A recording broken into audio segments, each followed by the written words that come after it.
In realms long forgotten, there are tales of the Forest Kingdom, a place of honour and chivalry, known to some as the Land of the Purple Dragon, but known to all as Cormyr. Hi, I'm Theoda, and I'm playing Hiram, a half-orc paladin. Hi, my name's Carl. I'm playing Cassie Donahue, human bard. Hi, I'm Julia, and I'm playing Badger, a forest gnome monk. Hi, my name is Anton, and I play Balthazar, a Warforged Cloak of Azuth. Hi, my name is Elle, and I'm playing Slate, a changeling druid. Hi, I'm Matt, and I'm playing Zombo, who is a halfling rogue/warlock. And my name is Dan. I shall be the Dungeon Master on this adventure.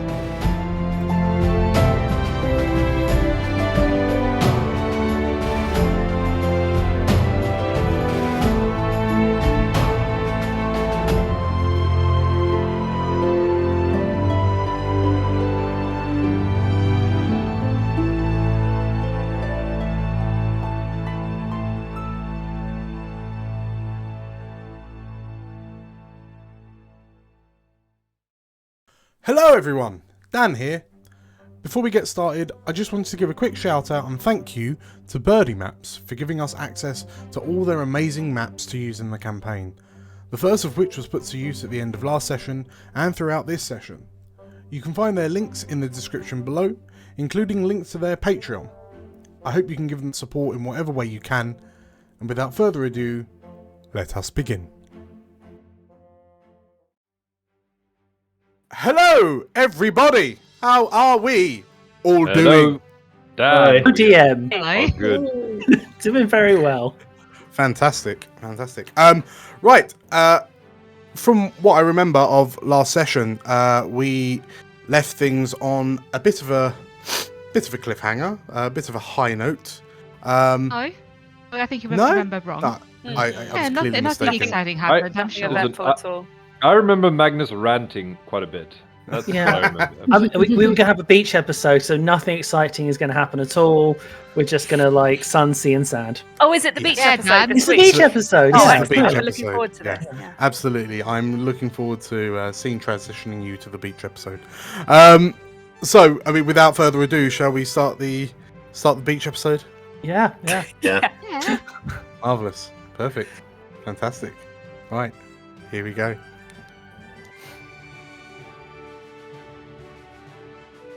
Cue the intro music. Responsibility is a concept everyone faces. There are those who embrace it, begrudge it, avoid it. Whatever the method of interaction, we are all bound by responsibility and consequences of it. It can come from anywhere or anyone. Sometimes we inherit it, sometimes we create it, sometimes it is forced upon us. Sometimes responsibility benefits you directly, but more often than not, we find ourselves responsible for others, their safety, their future, or even their responsibilities. It isn't something which goes away if neglected, and in many cases our responsibilities have a tendency to catch up with us if we don't deal with them. For poor Slate, however, one of their responsibilities has taken the form of a murderous supernatural predator that will stop at nothing to shred the last remnant of life from everyone Slate holds dear. This doesn't sound like a beach episode. just throwing it out there. So, we find the Warhounds in a familiar cave for Slate at least, stood in a beam of light emanating from a hole in the cave ceiling. You can see the peculiarly dressed changeling who has named themselves Promise, who, along with their other siblings, Reverence and Joy, were looking for Baz, not realizing the truth of what Baz has currently become. With a sickening and throaty roar, a black scaled creature tinged with red has uncloaked, dropped invisibility behind Reverence, and pulls an arm up ready to strike. And everybody, if I could have initiative, please. Oh, so by the way, everyone, we've restarted Balthazar. Ooh. Yes. And we've basically switched his dexterity and strength around. And the reason for that is because we've decided to make him proficient with heavy armor, so that I can wear heavy armor and then be strength based instead of dexterity based, as he would be for a normal arcane cleric, just because it fits better thematically with the character. Yeah, from a character Wait. concept. Makes So sense. you were dexterity based beforehand. Yeah, it's to do with clerics and the way AC is calculated with medium armor. It's better to have a high dexterity, but it just doesn't make sense. So Yeah, I He's was about to say, from like, as a character, you'd think dexterity is quite difficult for a clockwork. yeah, but just the rules didn't align, so we tweaked that. So now we're good. So I've got 15 strength. Nice. Powerhouse! I think and- if it makes it easier, Dan, I think Betty could just move on my initiative. Yeah. Okay. Sounds good. I can see catching Sorry, now. Carl. Do 17. Did I roll 2? Oh dear. Yeah. right. So I know Draw's 18 because I was just looking at that. What was Badger? 12. What was Slate? I was 19. What was Zumbo? 17. And Hiram, what was yours? 15. 15. That seems very unlike Hiram to roll more than I know. 5. Shocking. So, as the creature lifts its arm up and prepares to strike, Slate, what do you do? I grab the sickle out of the bag and point and scream at Baz to stop. And at the same time as doing that, I cast Moonbeam! Moonbeam. So, Moonbeam. just to quickly clarify, you are holding the sickle out, yes? Pointing it. You're pointing it. Okay. In which case, as you pull it out of your bag and point it, you notice that the blade itself is kind of dripping blood and whatnot. It is also glowing. Ooh. A dark, deep red.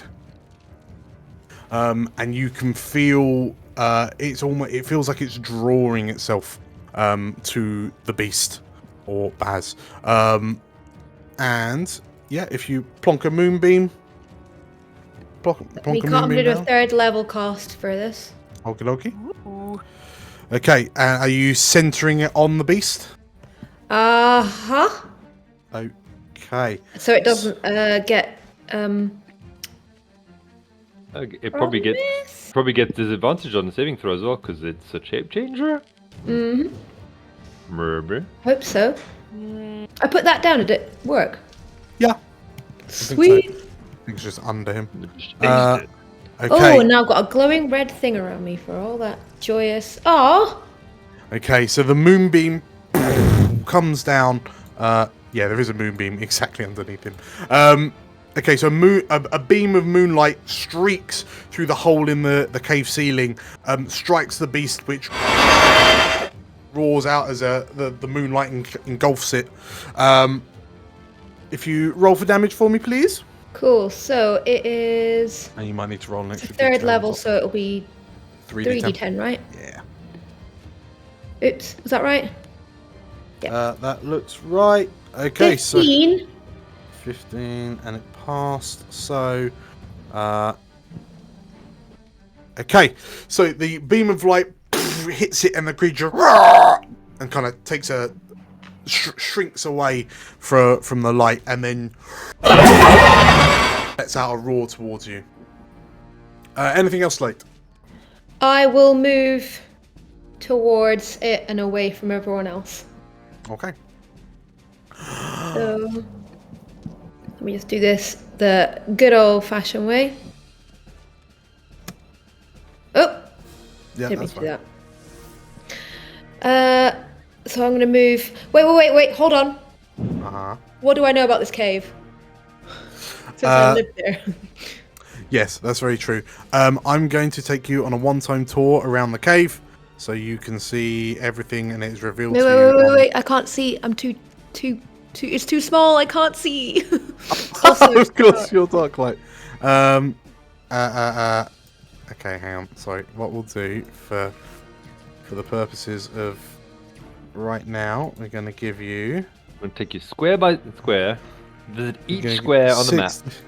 Okay, so 60 dark vision. So this is dark vision. So I'm just whooshing you around. So it should be unveiling the map for you. Yes. okay. Yep. So it's all kind of one room. No, you can't tell us because we don't know. Oh, shh. Yes. What you're saying is there's 3 rooms, is what you're really saying. Yep. 3 rooms. Uh-huh. 5 booby traps. Careful, guys. Yeah. Okay. Basically, I want to try and divert away from everyone. So I'm going to take that thing that way. I think that's fine. Boom. Okay. That's me. And then Perfect. be like, "Rrr." You know, like that kid with in the GIF that's like that. Perfect. Okay, so as you brandish this sickle, which is glowing red, dripping blood, you attempt to get the attention of the beast. What does Drool do? Draw charges forward. How do you measure as you move? When you're selecting the head and shoulders icon, there's the ruler. Yep. In the second column, and then you just measure that out. Control clicking, set, and then you can hit space. Draw moves there, and starts barking at the creature as just a faint outline of a bull starts to appear. But that's going to be his turn for now. He's going to hold his action actually in case the beast approaches. Okie dokie. And Catcher, what does Catcher do? Oh, we're going to go for an old classic, I think. We're going to haste to Hiram. And we are going to chuck a Bardic Inspiration at Badger. Sorry, 2 secs.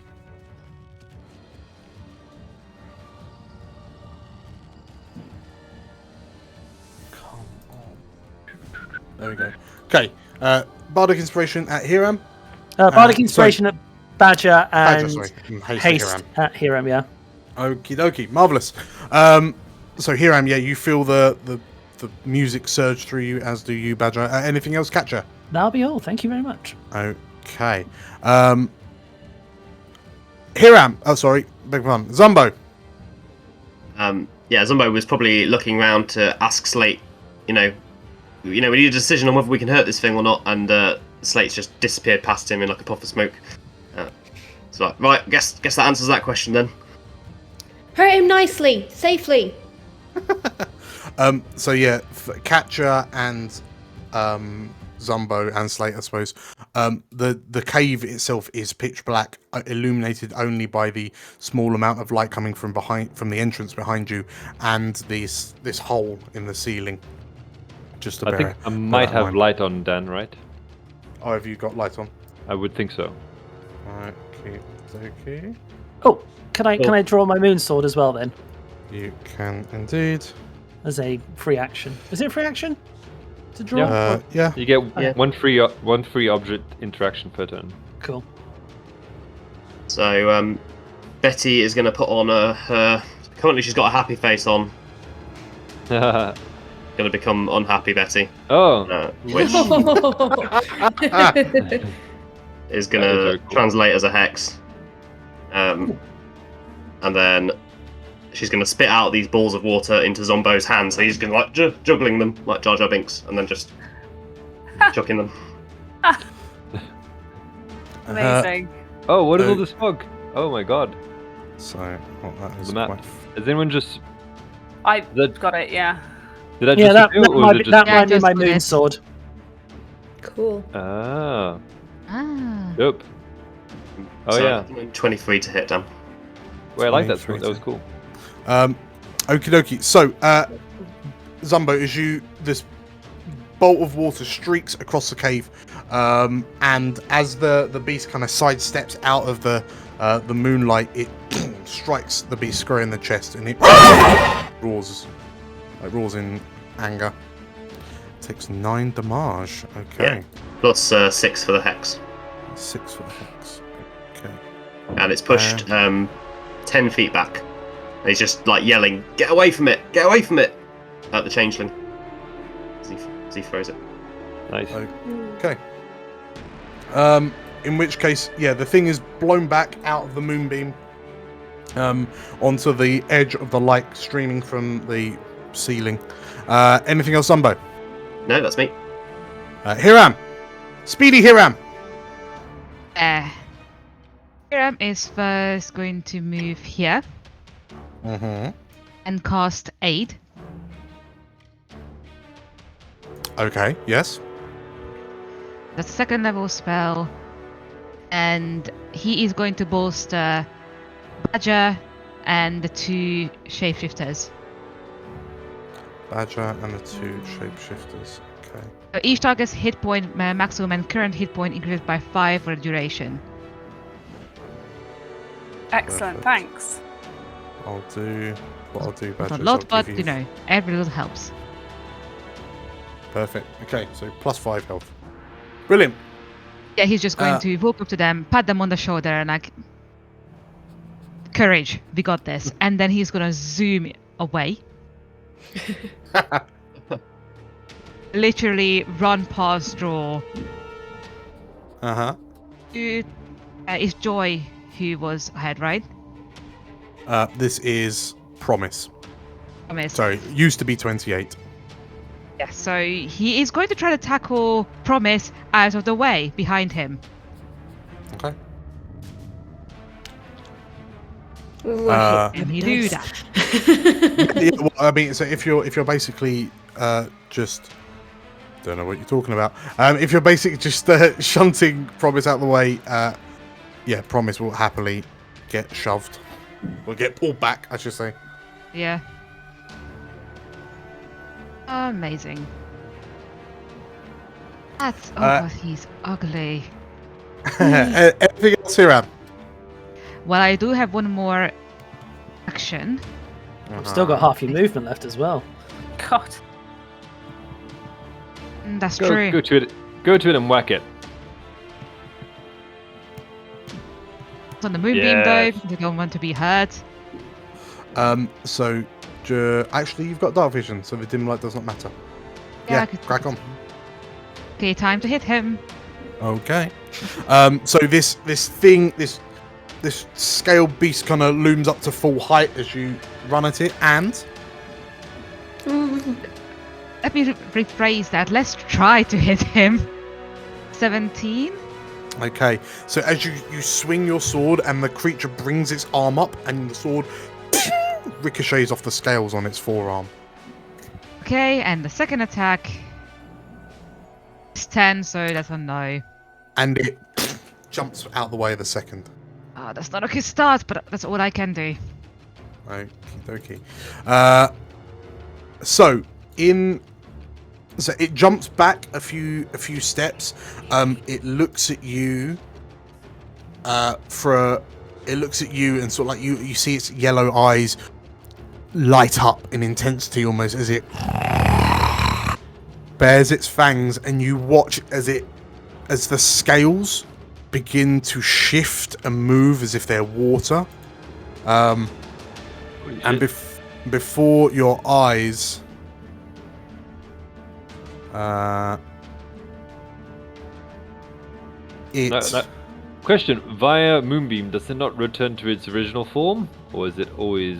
And if it fails, it's safe. And it didn't fail, right? No. Yeah. It didn't fail at super high constitution Oh dear. savings. Oh. So, the scales become a black fur as it turns into that more kind of ursine form that you saw it adopt in the Stagsteads. It then peers at you, and You're alive. it takes one swing at you, Hiram. And you manage to duck out the way of the first claw. It swings at you with the second. Oh wow, that definitely hits. And it catches you in the gut for 21 damage. It's got a plus 11 to hit, and that was the low roll on damage. Yeah. And it knocks you backwards with the 21 damage. It then goes to bite at you, but it stops and sort of like looks at the moonbeam in front of it, and instead Oh no. Wait, no, fuck you. No, I have aggro on. do you want to opportunity attack? Yeah. Okay. So when it gets to here, you may take your opportunity attack. Please let me roll higher than goddamn 9. 18.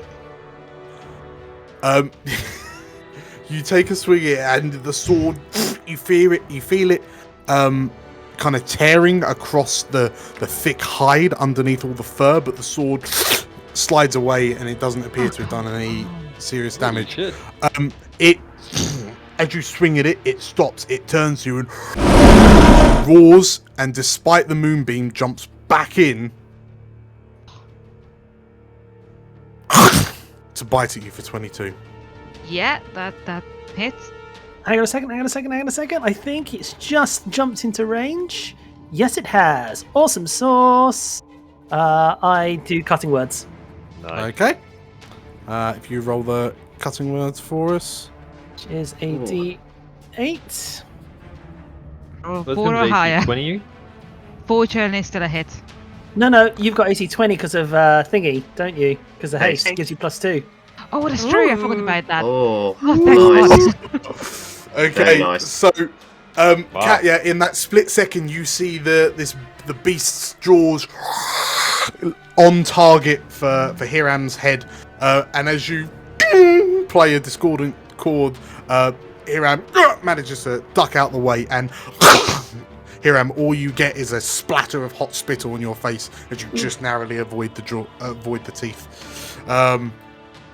It then takes, because it dived back in to the moonbeam. Like a fool. Like a fool. It fails the con save this time.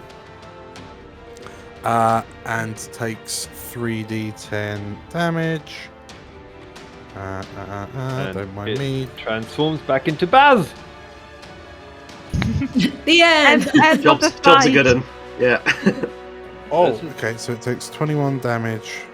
Oh shit! Nice. Nice. So, This is where it turns into a horrifying, even worse fourth form. minus 21. Okay, so, yeah, so here, as you duck out the way of the beast, its fur begins to burn under the moonlight, and as it and sort of begins to pull away, you notice that like the part of it, so its head and its right arm was in the light, and like as the creature kind of roars and steps back and away from you, you watch as the beast's right arm begins to almost shrink and shrivel, and it becomes what looks like a pale-skinned human hand covered in cuts and bruises and blood. But as the thing pulls away, its face shifts around as if it's thick water, and it recedes back into its shoulders until you see what you can only describe as the face of Chiron, an old, balding man with black, long, kind of whiting hair streaming down from his head, turning into black fur, a long white beard, like the fur around the jaw turns into a white beard, with a number of scratch marks down kind of one side of his face, and the beast roar as it turns into a more humanoid scream as he staggers back, but as it clears the moonbeam, it then reforms back into the beast of Malar, and it psychs itself back up. That kind of worked. Promise takes one look and, not particularly fancying his chances, makes his way back to join their siblings. Yay! Badger. Right. Badger is gonna make a run for Hiram, I guess, and the beast.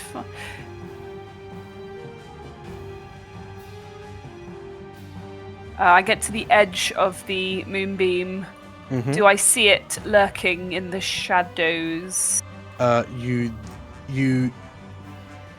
do. It is in darkness at the moment, which you can see as dim light, which will be disadvantage on attack rolls.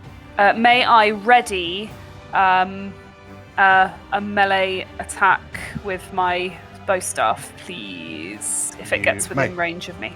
Okay, so you're ready to attack. Anything else? Nope. Okay. Promise, Reverence and Joy, they both, as Promise runs to them and they kind of grab them, they take defensive stances. You see them both draw knives, and they dodge, awaiting whatever's about to happen. Balthazar. Balthazar will rush forward.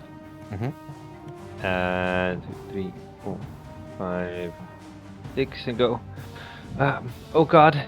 And he'll hold his staff in two hands. Look at the gem on top and go. Oh, please, please, please! Help my friends be safe. And his staff will transform into a more rooty and more tree-like design. It will sort of grow as I cast Shillelagh as a bonus action. And the staff will glow, and I will cast Bless on Hiram, Badger, and Zumbo. All three of them. Yeah. Badger and Zumbos have Bless. Thanks, Balthazar. We're turning Lovely, Badger into a cannon. Seriously, I'm aided, I'm blessed, and I'm bardically inspired. If I miss my next roll, I'm gonna be so annoyed. Although if you hit, your first punch is going to be just anime style. You hit, just time stops, just wind explodes out. That'll be so fun. And concentration. You are now concentrating. Can you put... There you go. Perfect.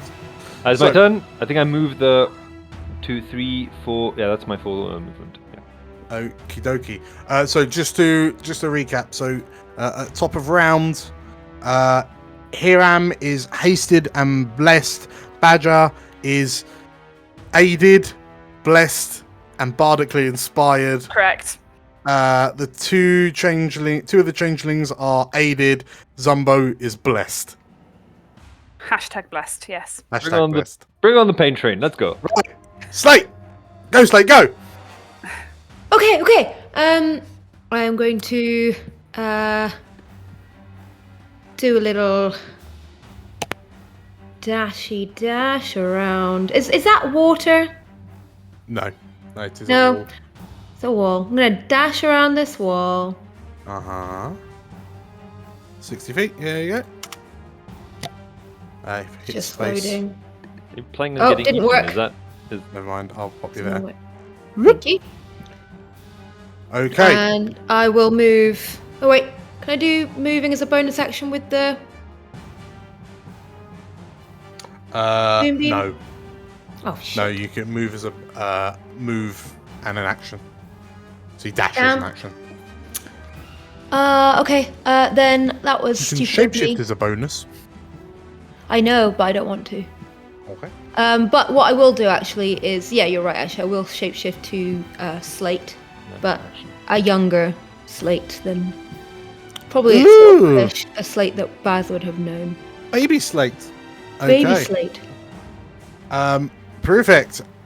So as you run around the corner and like the red hair on your head turns white as your skin, the color in your skin kind of bleaches away. Your eyes turn to that black glassy nature. And as you approach, you can hear the creature in the darkness up ahead, but you can't see it. But it appears to have noticed something, and you're acutely aware of the glowing sickle in your hand. Draw. Draw is going to.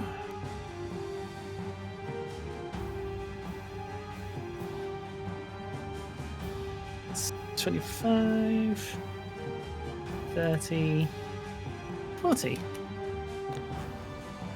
Don't mind me, you didn't see nothing. Oh no, actually, you can't go that far. 25, 30, 35, 40. So that's as far as Draw can go. And Draw will hold an action. If the Beast of Malar gets close, he will bite. Okie dokie.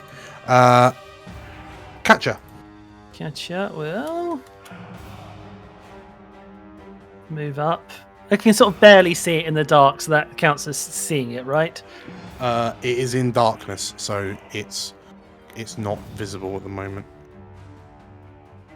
Not visible to yourself. Yeah, it's out of the range of your sword. Okie dokie. That sucks. In that case, I will also hold an action until I can see the beast. But I will use my bonus action, however, to chuck a healing word upon Hiram for 9 health. Perfect. Okie dokie. And then I'll hold my action if I can see the beast. Yeah, no worries. Zumbinator. Bleeding hell, you're all so fast. Hold up a minute. I'll plod along. Pupunk. Pupunk. Oh, Pupunk. Pupunk. Alright, so that's 5. 15. How are you so stealthy with the peg leg? That's a very good question. You put a sock on it. A cushioned peg. Yeah. Like those little velvet stoppers at the bottom to keep. Yeah, like a pool cue. So I can't see it either, Dan. No, it is in darkness. So even though I can see in darkness. Oh, you can. Yeah, I've got basically like unlimited dark vision. So in which case, yeah, you can see it lurking just outside the edge of the light from the moonbeam, from the hole in the ceiling. So if I wanted to throw some more blobs of water at it, would that be a normal roll or disadvantage? Disadvantage. Disadvantage. Okay. I'm gonna do it anyway. Right. Yeah. Yeah, I'm gonna do it. Okay. Throw the blob. Throw the blob. So 12, and then try that again.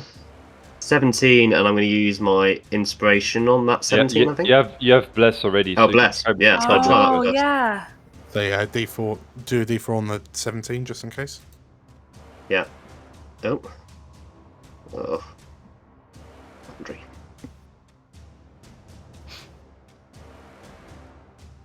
I think most of the game about being a cleric is trying to get as much value out of bless as possible. So I can like if you get 3 uses of bless, that's pretty good. Like if it works 3 times, I feel like. did not work. Okay, so Matt, the first jet of water, like you shoot it at where you think the beast is, but it's just a kind of a murky shadow. Try to pinpoint it through the moonlight, and it splashes against the wall. The second one, as you go to throw it, you think you've got it on target, but you're not quite there. Do you want to use your inspiration? Yeah, would it be on the bless or on the hit roll? It's up to you. Okay. Because you're adding bless. You're adding Makes bless sense to regardless. re-roll the bless thing if that's alright. Yep. Okay. Oh, sorry. No, I mean, sorry. Inspiration would be on the d20, but you roll bless on top of it as well. Okay, got you. Right. So you're at 18. Yeah. So yeah, 18 missed, but you get to. If you want to, you can just re-roll everything d20 plus d4. Yep. Okay. So normal roll, but Okay, never mind. okay, I don't think I'm going to hit it. So as you you can't quite see. It's like machine gunning water balls like that. Okie dokie. So. I'll just bonus action dash as well if that's right. Yeah, no worries. Run towards the light. I'll just come stand behind Badger and Hiram and draw my rapier. Okay, no worries. Hiram! It has slunk away into the darkness, but you notice that it is looking to its left at something that you cannot see. You can now see that thing is Slate. Yeah. He looks somewhat more juvenile than you're used to. Oh, that is not good. If we Okay, were so going to put an age on it, Elle, what age are we talking? Probably about 14, 15. Okay, fine. Okay, so Hiram's overprotective that side just activated. Mm-hmm. So he's going to, as a bonus action, cast his Channel Divinity, Champion Challenge, and here's hoping you can finally roll low on a Wisdom saving throw, maybe? Please? Remember what I said earlier about not being able to fudge my rolls? Ooh. There you go. Oh, nice. So, as you, what does the challenge sound like? Get away from her, you No. bitch! I think we just eyes on me. Okay, and the beast who's kind of looking to its left and snarling and like shoulders up just stops for a moment. Like the head, you almost see a twitch in the neck as the beast then turns and looks at you, Hiram. Also imagine with the moonbeam behind me, I'm also just very sparkly at the moment. Yes. Okay, so bear in mind that it is in darkness, which you count as dim light, so it will be disadvantage on attacks. I don't like that. Can barely hit it as it is. Can't willingly move more than What we are 30 feet dealing away with. from you. Okay. Oh, hold on a diddly-darn second. It can run away, but it's tethered to you. Run, I am thinking. Aha! So, oh have god an damn it, aha? so this is going to be next turn. Point of character, can you remind me, with haste, I just get one more action, I don't get a second bonus action. Is that correct? An Just- additional action. I think the Oh, additional action can only be used for a weapon attack or It can only be another- dash, disengage, hide, or attack. Yeah, that's yeah, what I thought. not- Okay, And not a spell, yeah. cool. So next turn. Now I'm just going to try to hit it. Okay. Okay, so disadvantage. 17 But plus, plus- I'm going to use bless. Plus hashtag bless. Oh, come on. Bless. Come on, bless. Yeah, Help Bless needs us. to step Okay. up. You take a swing and it, like you see some of the fur sheared off by the tip of Argentus as you swing it wide. That There's a is seventh so member of the party, annoying. which is called Bless, which is not, he's not doing their work. Try this again. Uh-huh. Also, the 26 is right there. It's upsetting. Still got the bless. Still got the bless. Have you got inspiration? Do you wanna try again? But I don't want to use it for this. That's I think we've done. that's for that's for the next turn, because next turn I need to do something that will help with this goddamn darkness. Currently, the only thing that's damaged, I think, is Slate at this point. Yeah. Is the moonbeam. Fine, it's damage. Third- Yeah, but Third and time's a my, charm. yeah, that's my haste action. I think, yeah. Okay, let's try this goddamn blessing again. Yay! Don't care, you don't know what the AC is. So with a total of 19, you you lunge forward. Your attack's quick enough that it didn't expect the third coming in. Yeah, So roll for damage. One Thank God. use of less. That's good. To Need start, 2 more. that's 12 damage. Can I? This is my haste action. Can I also smite him? You still have a bonus? I think. So it's a Smite. bonus then. Yeah, I think. Oh no, yeah, Divine Smite's free. Fine. Perfect. Yeah, go nuts. Divine smite to his face. So that's 17 damage in total. Okay. No, pretty good. So the That is the blade. lowest smite I've brought in my life. So the blade cuts deep. You notice that the beast doesn't seem to be particularly fussed about the blade. It does seem more fussed by the divine bit of the attack, but it kind of shies away from you as you manage to gouge it across the shoulder. Anything else here, Ab? No, I think I've done plenty. Okay. In which case, the beast in front of you like recoils from the blow. It then it takes one look at you, and the wound on its shoulder that you just put on it, you watch as it knits back together. Oh, that's just not fair. Oh no. Come on. Kill it with fire! I don't have fire. It then, you challenged it, didn't you? So, let's get it on. First attack, 21 to hit. It's 17 damage. You're knocked back a few steps. It steps forward into the light. 20 to hit. that's my AC currently. 22 damage. Oh.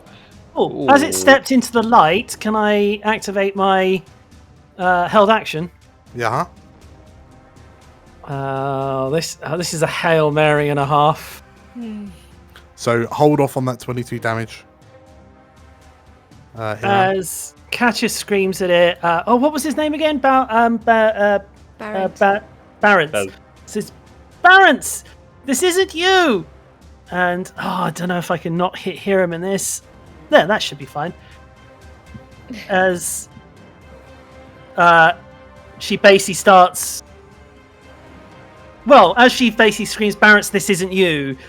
This sort of the dust around his feet suddenly swirl up, and this sort of 10-foot cyclone appears around him as she starts assaulting his mind with confusion. He needs to make a wisdom saving throw. Okay. Remember what we were saying earlier about not fudging the rolls?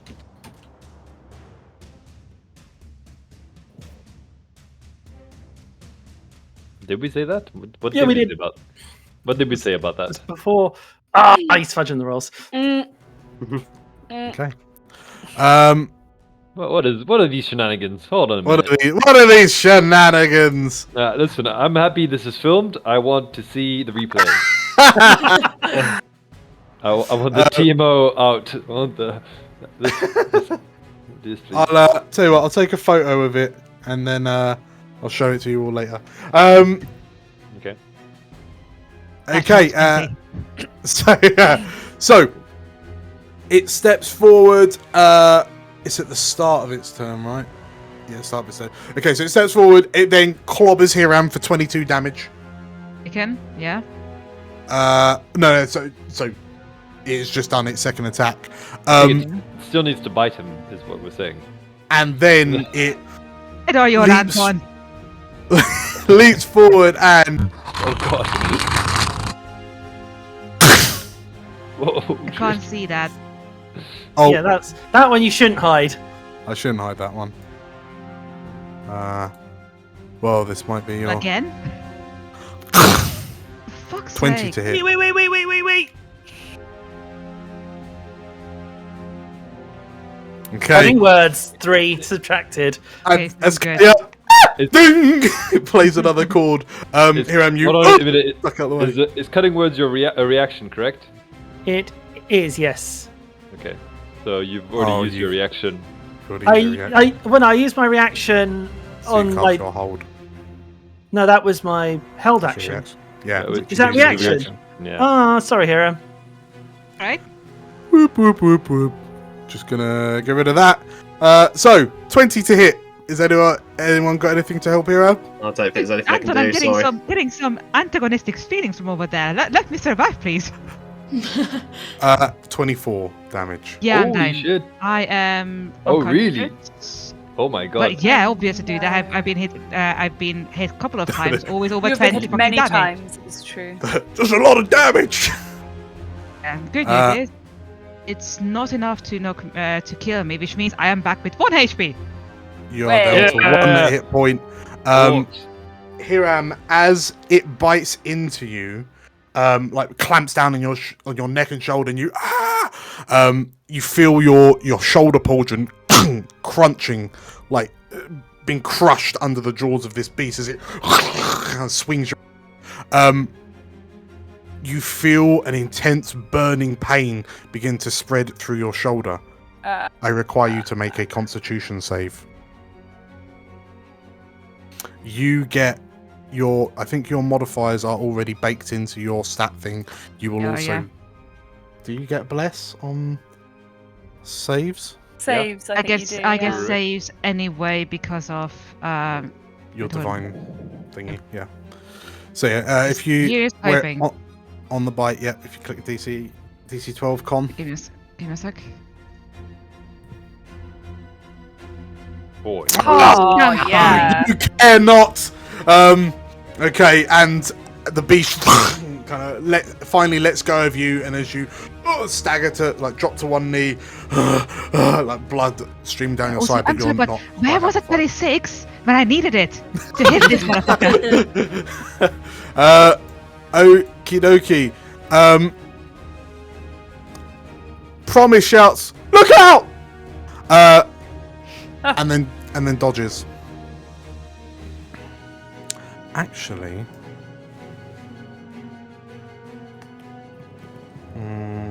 no, they literally have knives. Okay, cool. You brought a they knife thought to about going the near, east I'd of be a like, live fight? "Please." I'm pretty sure one of them is actually holding a spoon, but we'll not mention that. Badger. Okay, Badger's gonna and stop there. So she's in darkness, or dim light, or something. You are in darkness. Sure. I am going to use my fiery fists on this fool. So Sorry, you're in darkness. If you attack it, you can see it in dim light, yeah, which is fine. Okay, so you can attack normal. which is fine. Cool. Oh no, hang on. I'm going to quarter. No, I can't. I need to fiery fists. That's fine. So 21 to hit. That's a hit. As it rocks it back. Okay.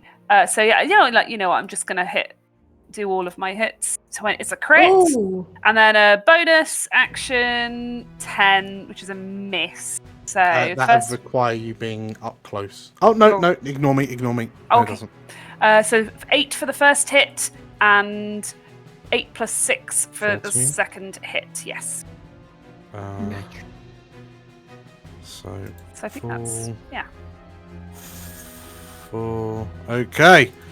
And yeah, the creature roars to jets of fire. Like you all watch as fire illuminates the end of the cave, and as it impacts into the beast. Those of you that were struggling to see it a little bit can see Hiram in dire straits. Anything else, Badger? No. That's it. Thank you. Mirroring their sibling, "Look out!" shouts the other two changelings. We decided this. They have knives. Balthazar.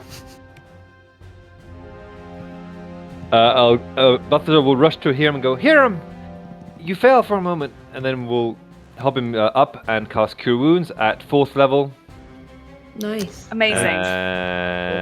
Yep, we will roll 20 hit points. Okay. Wow. And you can actually see now because Balthazar's casting light. So yeah, that is my turn. Okay, so yeah, Hiram. Balthazar, Balthazar. you're probably just as surprised as everyone else as you grab Hiram. You see this kind of glowing energy moving along your forearms and out of your hands, and Hiram, your wounds begin to the wounds on your shoulder begin to stitch together. Thank you, Balthazar. Hey, I got you. Oh my god. Yeah.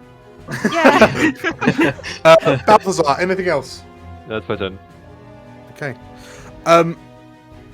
At the top of the round, the creature, seeing you all approaching and kind of enclosing around it in its cave, it takes a look at you for a moment and lets out this roar which shakes the cave itself, and bits of rock and dust start to dislodge from the ceiling above.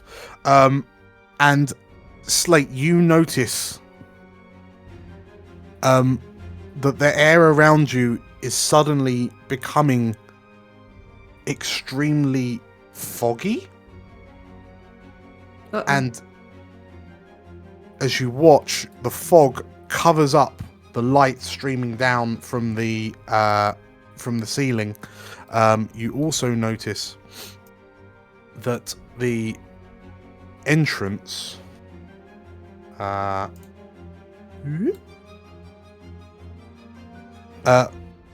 as you happen to glance back at the changelings to see where this mist is coming from, and you notice that the light from the entrance also begins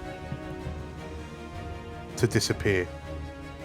And as you all look around, it dawns on you that this thick fog is very, very similar to the fog that you happened to see during the High Hunt when you were rescuing Hiram's family. And now everyone is at the very least lightly obscured. Ooh.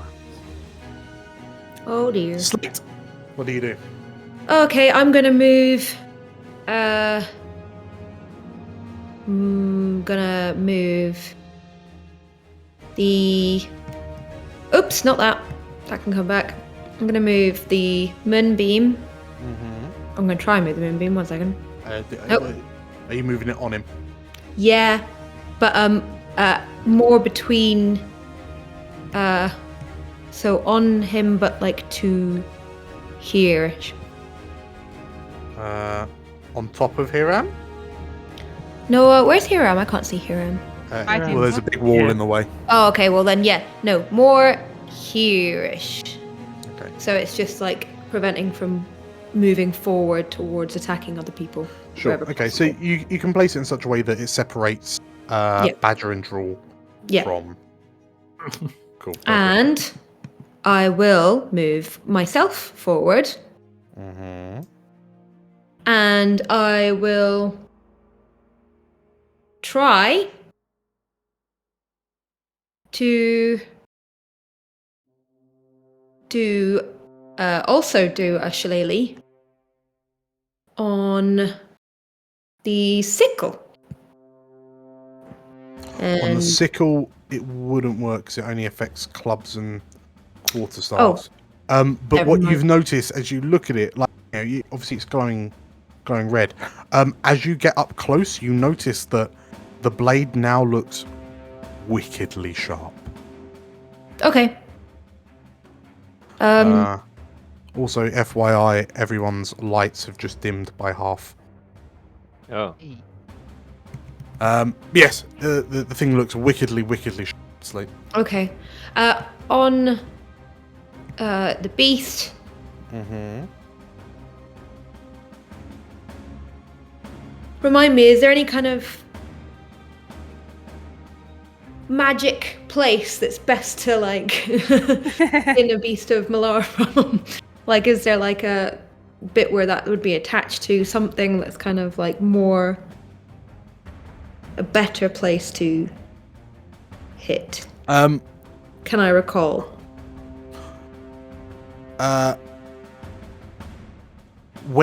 As you rush forward and you basically ask yourself this question, you hear a female voice in the back of your head that says, "Cull the beast." As you remember the words of Narvla Sky Shatter, and you remember once upon a time, Baz telling you that one of the safest ways to cull a beast is to Castrate it. take it through the throat. I don't think that Slate would do that. In which case, just wail on it. I'm gonna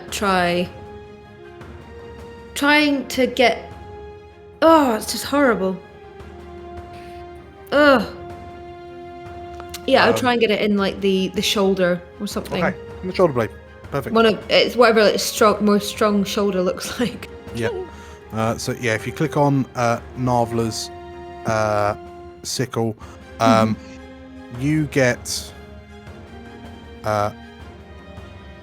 advantage on this. Okay. So Hiram Badger, 5. you watch as Slate kind of runs up from behind and lands this sickle square into the shoulder blade of the beast, who roars, reels back, lets out an ear-piercing screech. Hiram Badger, what you notice in that moment is that the noise that's just let out is less one of anger and more of abject pain. And oh, did it not bring across damage stuff? Oh, beg my pardon, I forgot to do the damage. It's a D6 plus. So Slate would be D6 plus 3. Ooh. Oh. Okay, perfect. So, yeah, as you plunge your sickle into its back, a torrent of blood begins to pour from the creature's back, from the wound, like more blood than you were anticipating. And you also notice that it seems to have taken, the wound seems significantly more grievous to it than it has any right to be. Okay. I think I'll probably be in tears, crying. I'm sorry, I don't know what to do. If you can stop and come out and we can stop this now, please. It's not right. The creature turns to look at you. Draw, what do you do? Sorry, Dan. Should the creature have taken moonbeam damage? I think it's start of its turn, I think. The start of turn, it moves into it. It moves into it as well. Oh, beg my pardon. In which case it was roll 3 both. 10. So it takes another 21. I think it makes the save. If it makes the save, then it's half. Isn't Moonbeam exclusively on its turn that it takes damage? Let me check. When a creature enters the spell's area for the first time on a turn, or starts its turn there. So it didn't enter, the Moonbeam was placed on it. Yeah. So it would take the damage at the start of its turn. Okay.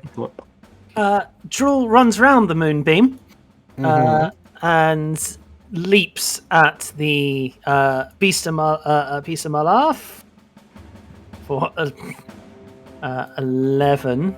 Okay. Drool bounces off its fluffy down. So Drool seems to have inspiration tick. Does Drool have his own inspiration, or is that Catch's inspiration?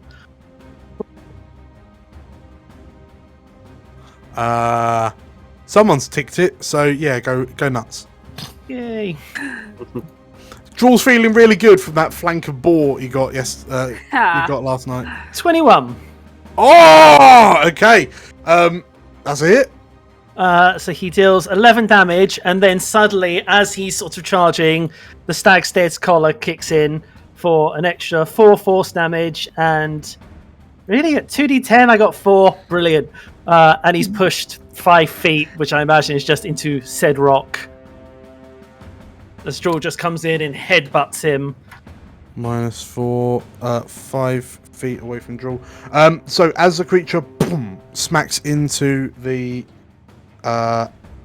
wall, the force of it makes it take an additional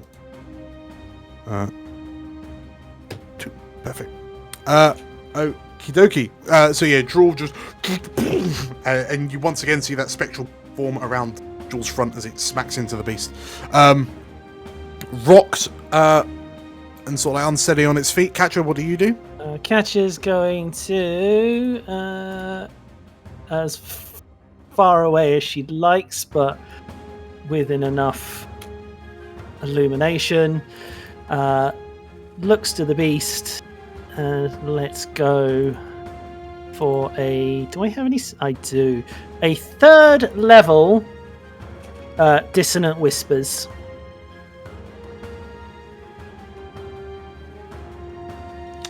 Okie dokie.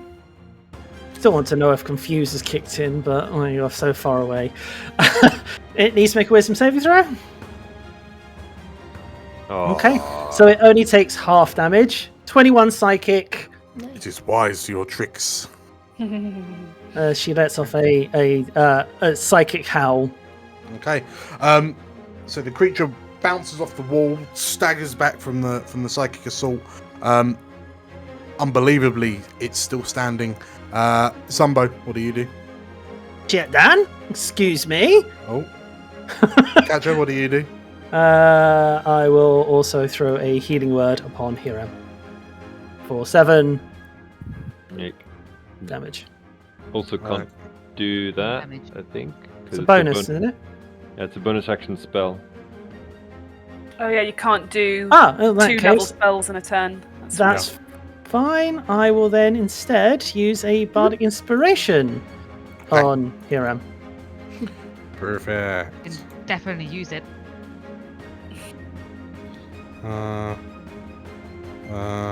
Empower. There you are.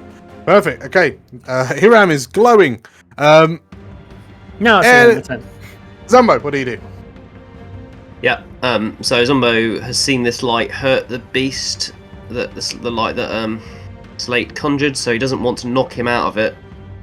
So he's going to be aiming the balls of water that Betty spits into his hands at the beast's feet, I guess, trying not to knock it back. Just to... Sure. So, is it normal rolls now, or? So we are. So the fog.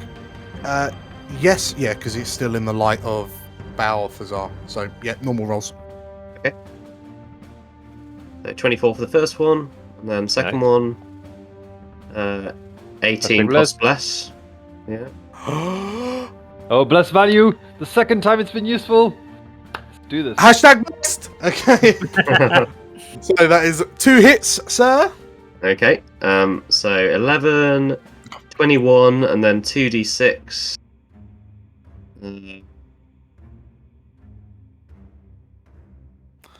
Total of 27 damage. Beautiful. Okay. Is that right? 10, 11? Yeah.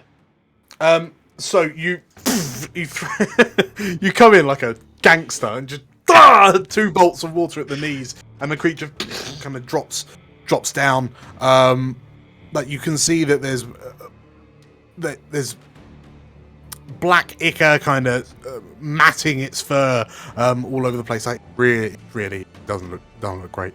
It's not very happy at all. Anything else, Zumbo? Yeah, bonus action. Betty's going to wriggle her little tentacles, and a watery tentacle is going to appear behind the beast, just next to Slate. penning the Amazing. creature in. And I'll drop that in. Hopefully it's gonna pin. There we go, thanks. Okay. Yeah, and so that will make a... What, did it make a spell attack? No, it didn't roll to hit. Okay,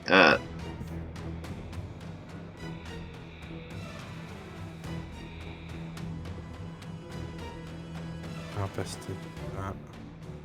it's d20 plus my charisma. I add proficiency, don't I? So So yeah, it's 3 plus 7 so total. 6 plus 6. Is it? Yeah, it's plus 3 proficiency at the moment, isn't it? Yeah. Yeah, D20 plus 6. Okay. Okay. Okay, yeah. you watch as this tentacle, like there's a splash of water as black tentacle rips out the ground, looms up high over the beast, and then kind of slaps on its shoulder. That's me. And anyone who can see, Betty just has this intense look of concentration as she flaps her tentacles around. Okie dokie, Hiram! Right. Talk me through the seeing conditions, please. So the cave is now full of light fog. The only illumination currently is coming from Balthazar and Katya, but the fog appears to be halving their light sources.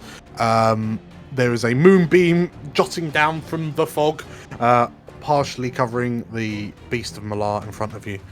Okay. So. And everyone is gathered around just with cricket bats. So first things first, as my bonus action, I am going to cast Branding Smite. Uh-huh. Okay. Is that, well, roll. Oh, no, it's the next time you hit. Too good. Cool. So here is hoping that all the bless, the bardic inspiration, and the goddamn inspiration is going to let me hit it at least once. Yeah, Cool, okay. so And it'll do attack. an extra 10 damage. Am I doing it with disadvantage or just normal because It's normal. Normal because of the fog. Yes. 6? Argentus. Pardon me. And obviously with a smite. Uh-huh. That's 16, Uh-huh. 26 with the radiant damage with the branding smite, and plus 9, so that is 35. 35 damage in total. Wow. Nice. Dope. Okay. So hang on. So Ruin it today. How's it looking? that, Can't see, it's in the fog. that, and then. Okay. So Hiram, as Balthazar kind of grabs you and has lifted you to your feet, you feel this intense kind of surge, like ripple through your body, and as you bring Argentus up and the blade begins to glow bright yellow, you and thrust it clean through the sternum of the creature. And Slate, you watch as the tip of Argentus pierces out the back of the beast as it roars and sort of like it, you know, slightly kind of knocks you away from it. And Hiram, as you drag the sword down and pull it free, you know it's a killing blow. No. And it And is the beast- a killing blow. Drops to the ground. Anything else, Hiram? That's unexpected. You can cut the battle music, Dan. But we're done now. Yeah, the battle music's still going, Tilda. Anything else, Yeah, Hiram? I have 2 more Yes. attacks. Oh, okay. Yeah. I think before I do anything else, I am going to look at Slate in kind of a question like, okay, shall I keep going or do you have a plan here? I don't know. Don't kill him. He almost killed me. I think he's got very little choice in this matter. I think you have a Hey. lot of choice. Excellent. where do I hit him so he doesn't die, but also doesn't kill me? I don't know. I think the neck, but I don't want to. I think that's a danger. I don't think that stabbing anyone in the neck is a good idea, but I think we have to get him in the neck with this knife, and the sickle, I think this is all a terrible. I think we should just try and get him onto the ground and I mean, he's stuck. on the ground now. Yes. Oh, I'm gonna And- stab him in the leg. Okay. Can So we not just knock him out? it's prone, Hiram, so you get That's what advantage. I'm built for, man. Yeah, it's prone, I just so put roll just some advantage. light maiming in the legs, so he can't move around.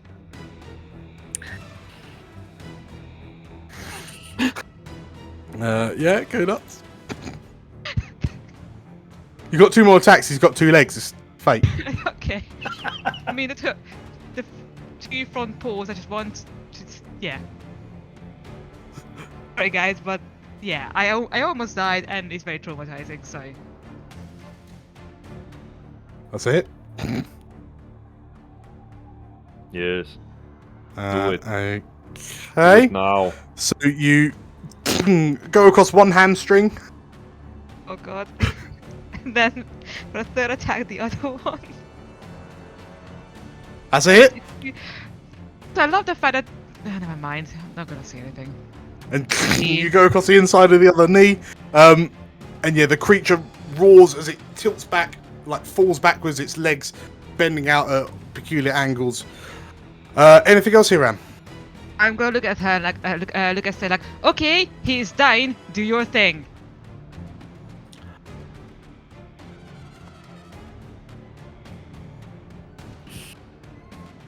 On its turn, Slate,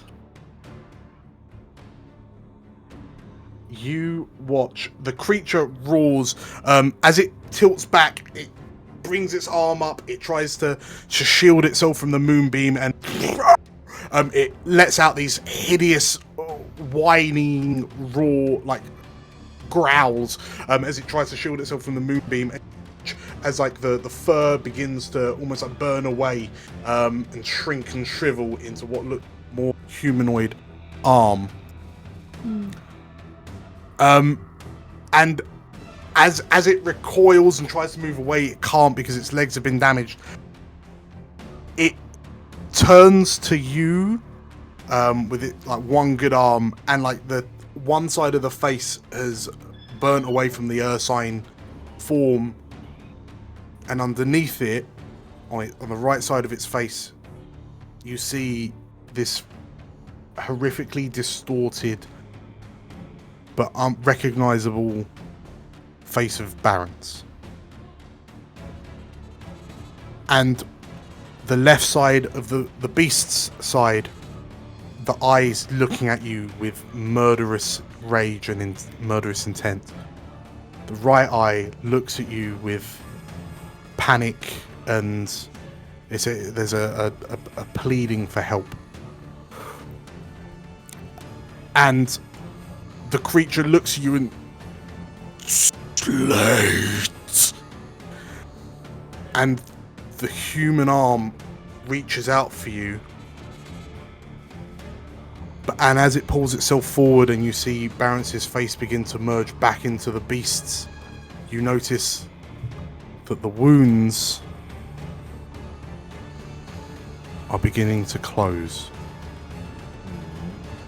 In this exact moment, Slate, what do you do? I would probably be like, I don't want to kill you. I don't want to kill you. With every I don't- passing moment, you notice more and more of Barents is slipping back into beast form. You can see the fur beginning to regrow back up. Begins Can to I cast enlarge. Dominate Beast? Surprisingly, no. No, fortunately not. No, the name is deceptive. I mean, you How can. about- I mean, you can, but Would be useful, In- but How about as you look at the creature in front of you, you hear in the back of your head, the beast must be culled. I think like crying and like not wanting to look, but like having to take the sickle and like try as gently as possible to lightly slice it across the throat. You hear Catcher's words in your head. We're here with you. You're not alone. Slate, what do you do? I'm gonna slice it in the throat, obviously, to cull it. Okay. It is. So, But in a gentle manner. Yeah, as you gentle bring manner. your Like arm, in absolute tears. okay, as you bring your arm back, and it comes round in a wide swing, glowing red crescent moon sickle, the beast lunges forward on its broken legs as best it can as the fingertips of Barrett's turn back into wickedly long black claws, and as it goes to swing at you, you catch it in the side of the neck, just on the join, just above the collarbone.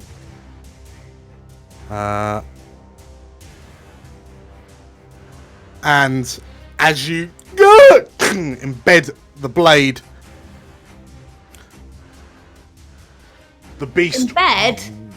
Well, the blade embeds into the side of its neck. As it roars, it lashes backwards, like throws itself away from you, and you see it thrashing and turning. The black Icarus blood that you've seen before starts spewing out of the wound profusely. But Slate, you watch as the Icar starts, pouring across its chest, but then moving back up towards the wound. But instead, it seems to be climbing up the blade, and you watch as the Icar starts disappearing into the red metal of the sickle. And as the creature thrashes more and more, you can see the proportions of the thing distorting and warping. The legs shrink, the fur begins to recede, the monster tries to lash out at you, but then it sort of like falters as its arm gives way, and you watch as this Icar is seemingly drawn out of the beast into the sickle, much like drawing poison from a wound. I'll run up to the beast, Baz. The Bazed. And try and just be with him. Okay. In which case, as you do this, the beast, it kind of looks up to you. It's now shrunk down to human size. You watch as the last of the black fur begins to almost kind of fade away. It recedes back into the skin, and in front of you, lying on his back on the ground, with this sickle jutting from his shoulder, from his collarbone, you see an old man, cut, bruised, and battered, that looks remarkably similar to Chiron. And Slate, as you rush up to the form on his back, what do you see? I think the first thing I would do is try and, well, we wouldn't say much, but just try and is the sickle still embedded in him? Mm-hmm. Is it doing anything still? Do you think it needs to be there, or do you think it's kind of fulfilled its purpose? I mean, it looks like it hurts. It's still hurting. Well, I'm just wondering if it's now like to the point where it's like hurting, but if I take it out, it's like be like. So, I'm back to being a demon again. so the old, well, it's difficult to tell. The old man on the floor is not moving. Yeah. Okay. I'll take the sickle out then, and Okay. I want to cast. Cure wounds. Okay. At a 4th level, please. Okay. As you pull the sickle free, you watch as the blade is still incredibly sharp,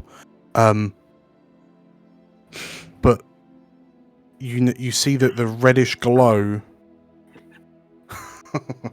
the reddish glow of the blade begins to fade until instead it becomes this, what seems like almost like a highly polished, bluish, like a bluish chrome, almost. And as you hold it, you feel almost invigorated as you pull the blade free and cast Cure Wounds, and the cut on Baz's collarbone begins to knit itself closed.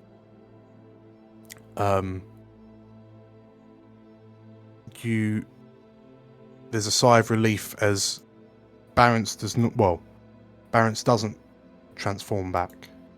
Instead, it's just Baz lying on his back with you kneeling over him. And there's a look of peace on his face. Is he breathing?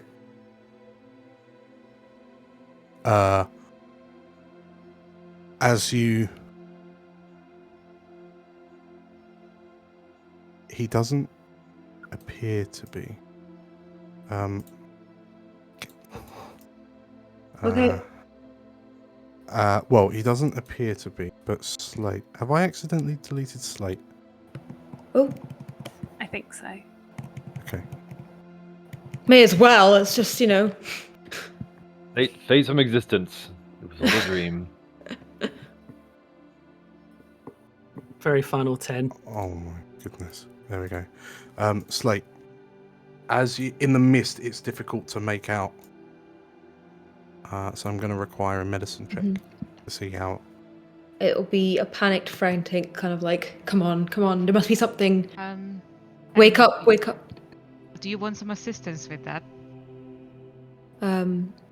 I probably, if anyone came close, I'd probably stay away. Let me just. Not that I can help, but Okay. As you kind of lean over Baz and you're checking him, like you have your ear to his chest and you're trying to, you see him, and the old man is broken.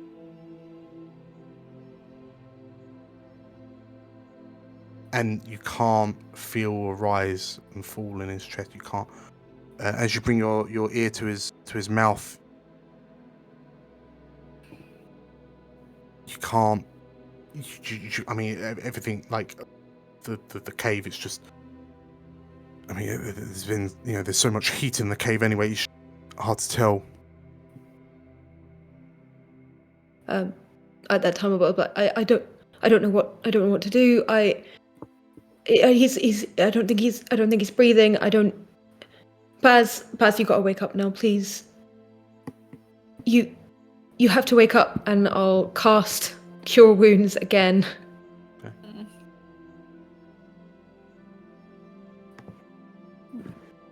And as you just pump healing magic into the old man,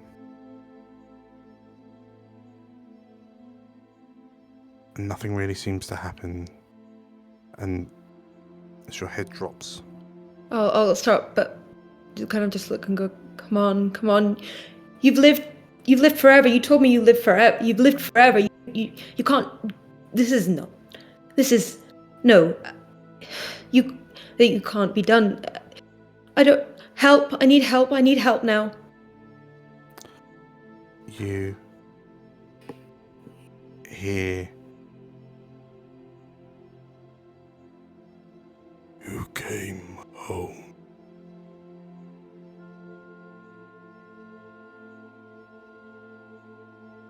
Slate, you came back. I came home too late.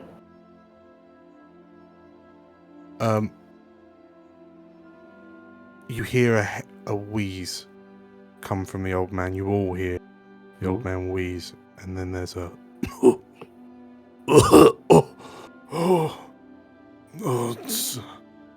Slate, what?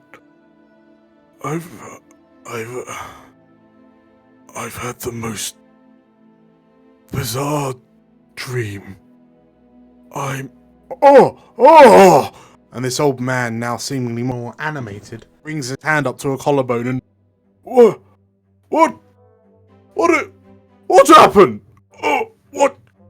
Yeah. Slate, did you? Slate? Why is there a hole in my chest, Slate? You alive? You're really alive. You're alive. Oh, he's alive. He's alive. Oh, good news, good news. Slate, my knees. Oh, what's happened to my knees?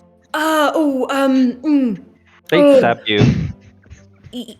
Yes, sir. You got to be beaten fair- up by a half orc. Yeah, you did deserve it at the time.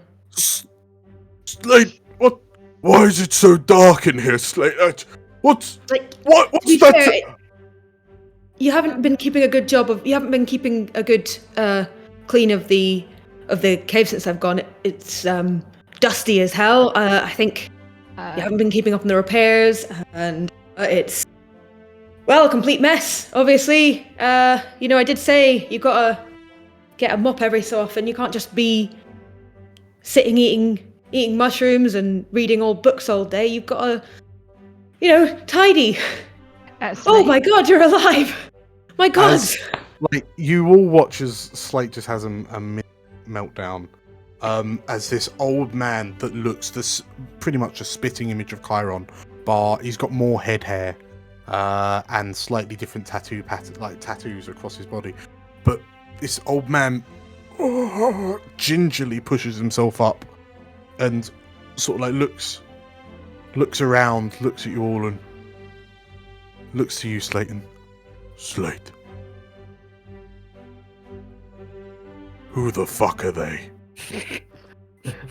And with that, we'll take a 10-minute break. Oh, Great. good. Good job. Well done, team. See Well you all in 10. You Damn it. can- In 10. Hi, Tilda here. If you like this episode, please subscribe and there will be more. And because that would be nice. And that will make you a nice person. Yeah, please subscribe.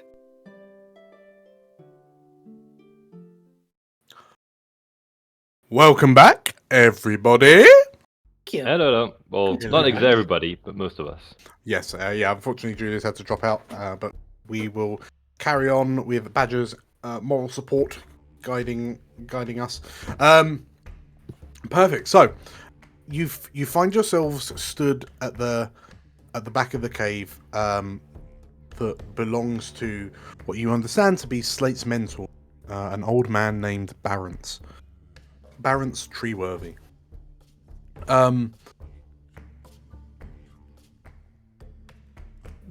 I suspect that emotions are running slightly high, as not moments ago, Barrence was in the form of a beast of Malar and was moments away from potentially tearing Hiram's head from his shoulders. But you help the old man out of the cave into the forest.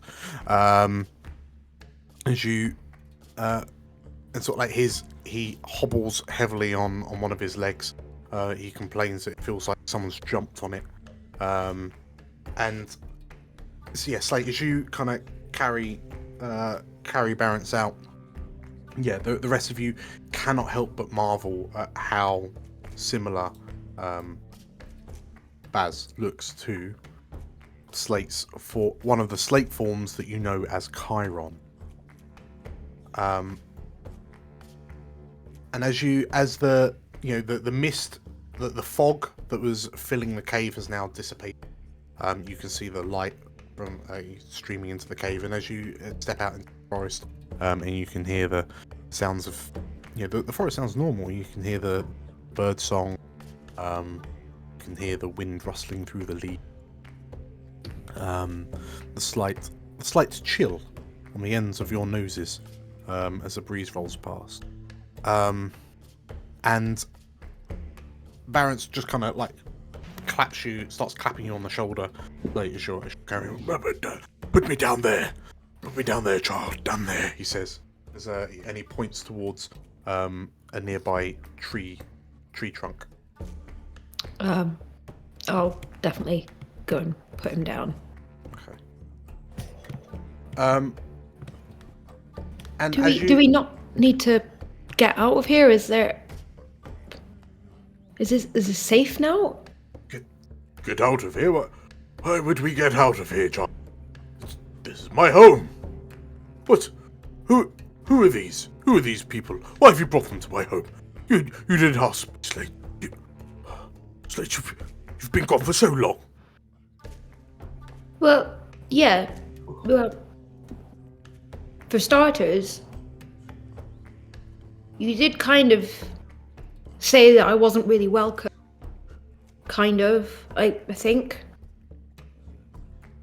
Well, I felt unwelcome at the time. I think that's probably what it was. But I've done a lot of exploring and a lot of learning.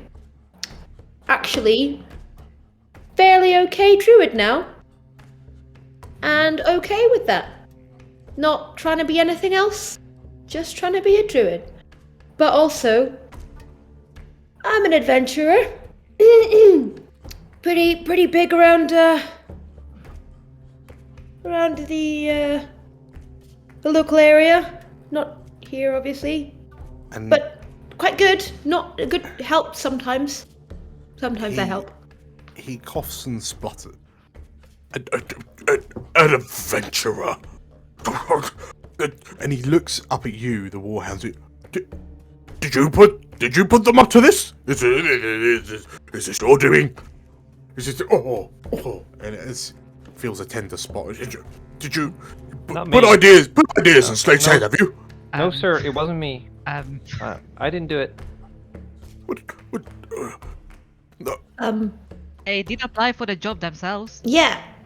I'm my own adventurer, and these are my adventuring friends. Yes, I probably wouldn't be able to do an adventure on my own, but definitely have done a good job and did it because I wanted to. And I did actually tell you I was no. Look, so I went to the big city, I saw what the city was like. I went to the small city, I saw what the small city was like. I've been in the towns and yep. I did say I was gonna go and do that. And you wanna hear a song about it? Katja can tell you everything in one song. Katja, do the song, that'll help. Songs!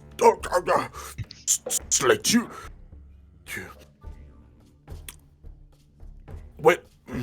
you flounce off and become an adventurer, and then you don't come back, and you don't visit. It's been weeks, it's been months, and then you bring all these people to my cave, and he grabs you and pulls you in close. Slate, I told you.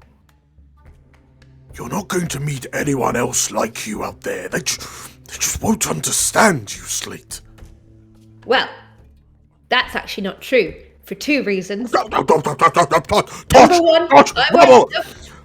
I branches and leaves are absolute rubbish. No, you can't. No, I. Two reasons, and then you can talk again. One of them is just coming out the cave right now. Oh, and two, and three. So actually, that's 3 reasons, and then there's a 4th reason, and I'll say the 4th reason now. So these guys are my friends, and they understand me. I'm here right now, and everyone's being nice to me and looking after me and letting me be who I want to be. And so you're wrong there, and then you're 3 times wrong with that. And then also, I might be flouncing about being an adventurer, but you're flouncing about being a beast of Malar. So I mean, I think I'm doing a better job here. What? Yeah, I suggest we find some food and drinks before we talk all about that. Yeah.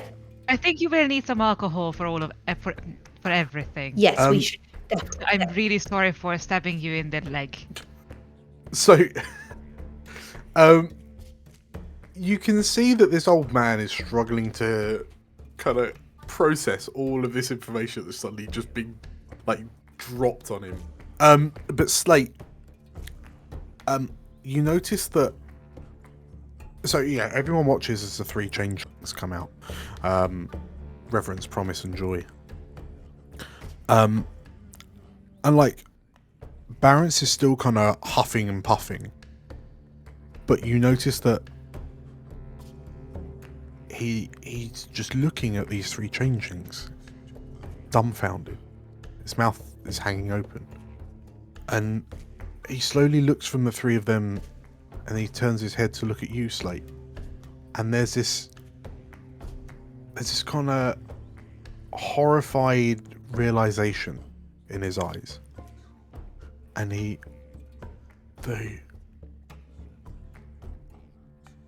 look like you. Well. And and you hear his bones creaking and cracking as he slowly pushes himself up, and he kind of leans heavily, and he looks around and he looks at the tree behind him, and he gingerly reaches up, grabs one of the low-hanging branches, kind of cracks it off the tree, and as he brings it down and begins to lean on, you watch as the branch itself transforms in his hands into the familiar kind of twisted staff that you know that he always kind of walks around. And he, leaning heavily on this staff, he walks up to the 3 changelings, and you're all like Slate, he says as he looks backwards and forwards across the 3 changelings. Not exactly like me, can I say? I'm still, special. But they are changelings.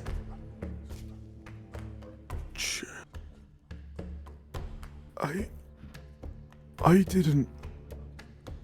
Slate, I thought you were the.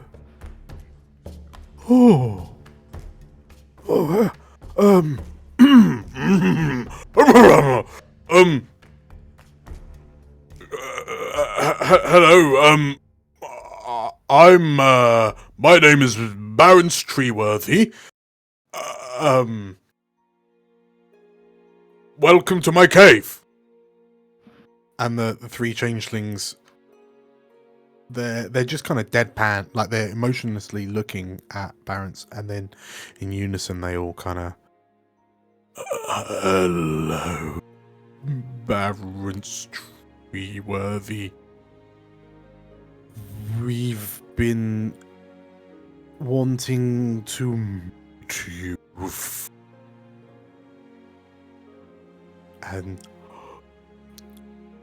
And he sort of looks to. He's just looking between the 4 of you, like the 3 changelings and you, Slate. Just his head's on a swivel.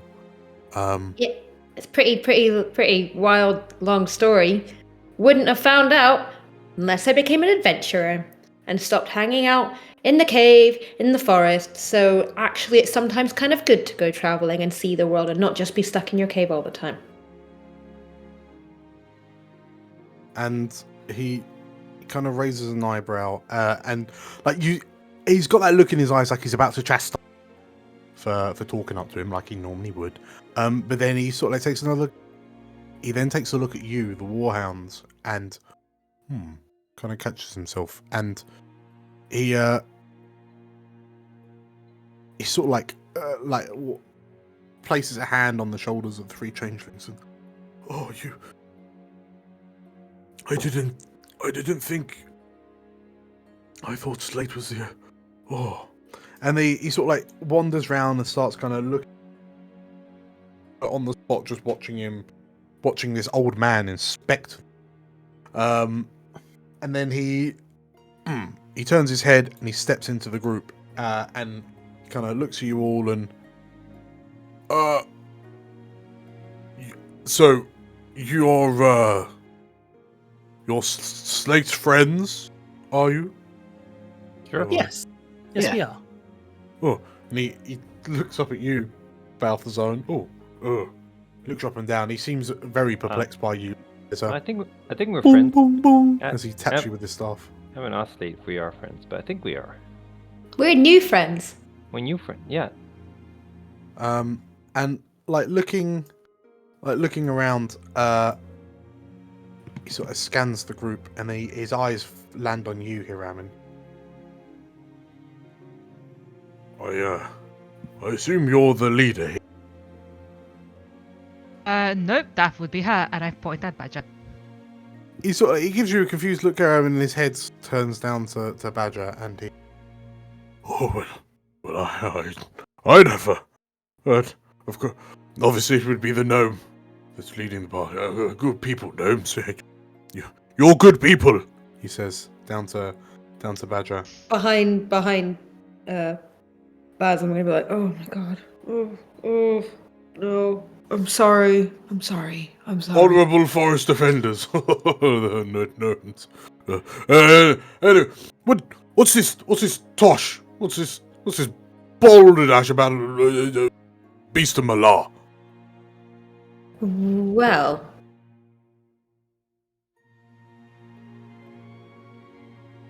Spit it out, Slate.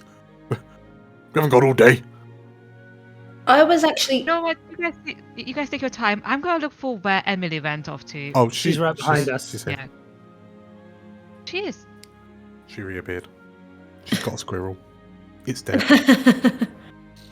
I'm still going to grab her and say, like, where did you think you went?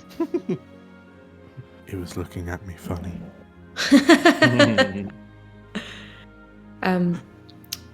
I'll walk up to Baz and just say, I was kind of hoping you would know a bit about what happened. The changelings here, they said that they heard from some of the druids that you weren't allowed to be in the circle, and you were definitely the Beast of Malar for a while. That was difficult. That's kind of why you were probably in pain, because we had to kind of like beat the beast out of you. That sounds bad. And he studies you.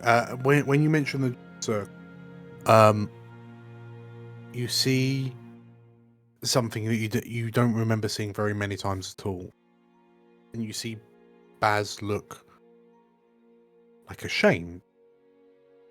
Like his eyes fall and his shoulders sag. Well, I mean, not like we need them anyway, do we?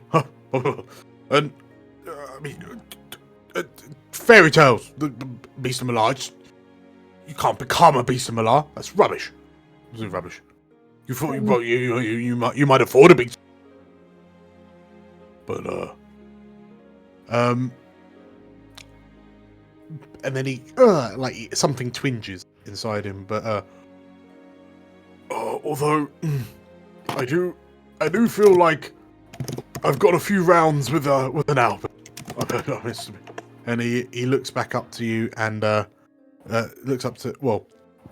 points a finger at you here. I mean, I assume that was you. Well, sir, you may not believe it yourself, but there are, as she points to everyone, many witnesses to the contrary. Speak up, boy! I can't hear you. Yes, there are many witnesses to you being a Beast of Malar, sir. and I'm a girl, but Well, and he turns to you, Slate. This boy over here has a trustworthy face, so... She is very trustworthy to a burningly hot degree of trustworthy. Yeah. I feel you slapped my She cheek is. and then stroked it with the same hand. Oh no, Slate has a point. You do have a face of someone who would never burn down a building. Again, my cheek feels like it's just been backhanded and then stroked on the opposite swing. I like these backhanded compliments. They make me feel all warm and fuzzy inside. Would you say they're making you feel warm and burning inside? Sorry. Look, yes, everyone here is correct. You were definitely the Beast of Malar, and luckily we had the sickle that was given to us by some, well, fairly dead druids, who I thought were really rude and horrible, but they seem to have actually helped you, so that's a good one. I wasn't expecting to be as appreciative of what they did. But Rude and horrible. The best druids always are, Slate. I've told you this. Present company excluded, I imagine. And he looks at you and, I'm a bloody fantastic druid. I'm a fucking delight. And he looks to... What's this about a sickle? I think it's probably still in there. I didn't really want to touch it anymore. It's, As you say that, Promise holds their hand out and I brought it out for you, he says, and he hands over the sickle. He holds the sickle out. It's just... While Promise does that, but I'll turn to them and go, I really do appreciate you're doing a lot to help right now. I think, with the whole almost getting killed by the beast, good to double check. I mean, it's helped right now, obviously dead, but caution. That's what I always say. Well, as you say that, Baron's eyes are locked on the sickle, and he catches his breath and by the Seven Oaks, that's Sky Shatter's sickle. Yep, I told you, really grumpy. What? How did you steal Beastbane? No. You gave it to us because you were being a complete monster. And he sort of looks at you. He looks at the changeling. He looks around the Warhounds. His eyes settle on Katya's face, and he reads the trustworthiness. And then Slate, this is but you weren't lying. You really have become a full druid, haven't you? Oh, Slate. Oh, Slatey. Oh, you've done your old man proud. Thanks. She's quite the asset to our little crew, sir. Oh, what are you? Oh, you're disgusting. Begging your pardon, sir. Very rude of me. Captain's on my mouth at the Warhounds. You stink, boy. Oh, can you? And he looks at you. He sort of waves he's just waving a finger at the Warhounds. One of you stand in front of him. He's hideous. Oh my god. I'll just say he's not known for honeycoating his words. No. But It's not a commentary on you as a person. It's not very nice. It's just on his senses of the word. Doesn't mean that he's right in any way. Just ignore him. Balance. Yes. I assume we seem to be dancing around the issue, but do you have any idea how you ended up as a beast of Malar? And he ponders on it for a moment. It's troubling as that all is. I can't say I do. I feel like you say that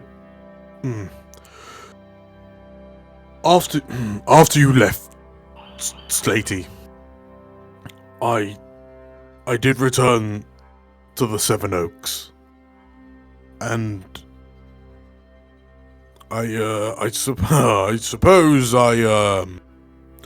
I was lonely because, well, yes. You said you didn't like the company of anyone. You said you'd be perfectly happy on your own. Of course I said that. I'm a stupid, proud old man, aren't I?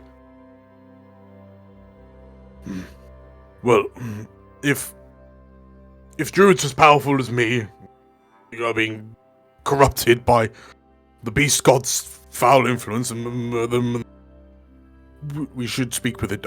Slate, I need you to come with me. We're going to go to the Seven Oaks. We need to speak to the druids. It's due north of here. Yeah, I mean, you know where it is. Past that old, rickety, ruined fort. Oh. Yeah, the old one. Does the it shitty one that no one lives in. Does it by any chance look... And she describes the one from the time when we joined the Wild Hunt. What? No! Oh. No, it's got 2 ruined towers. Absolute defensive disgrace. She describes Fort Lymera. Oh, you have seen it, yes. Oh, yes, it's currently no longer unused. What? That's a sacred site, that is. There's a troll in it.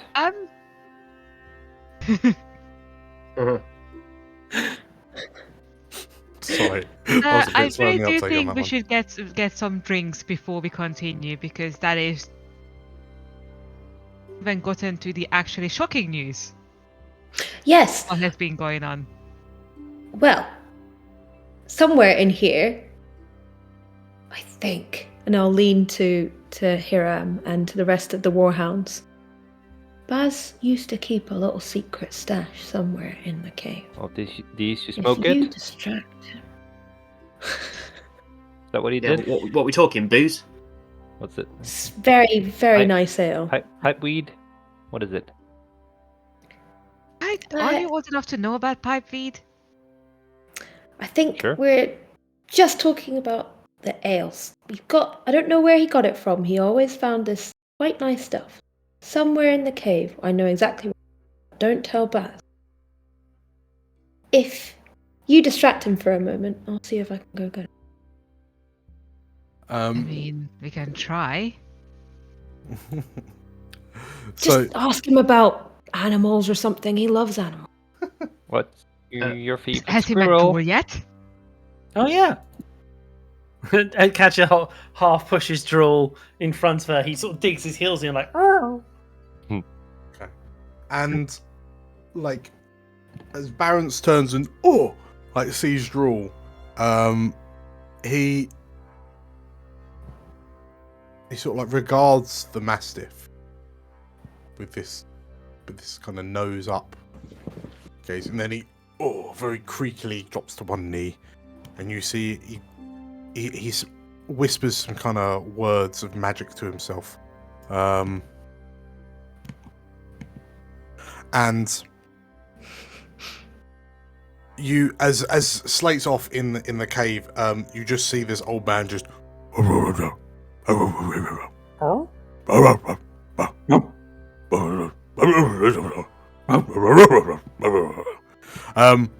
and every so often he'll he'll make some sort of affirmative noise and then like look at one of you in particular, and then like go back to talking to Drawl, and Drawl's just like looking around. It's a much more genteel conversation when Slate tried to talk to Drawl last night. Clearly, Drawl's getting used to it. Slate, you return crestfallen because the barrels of ale have been destroyed by, you presume, something large and furry and beast of Malar. Be like kicking some like stones out of the thing and just moody like. Whoa. What's the matter? What's the matter, Slate? Nothing. Just you didn't keep anything tidy when I left, and that's. I mean, I know you were like in a beastie mood, but you know, pride in home. He doesn't hurt anyone. He kind of waves a hand at you, and then slowly kind of pushes himself up to standing again. And he looks to you and I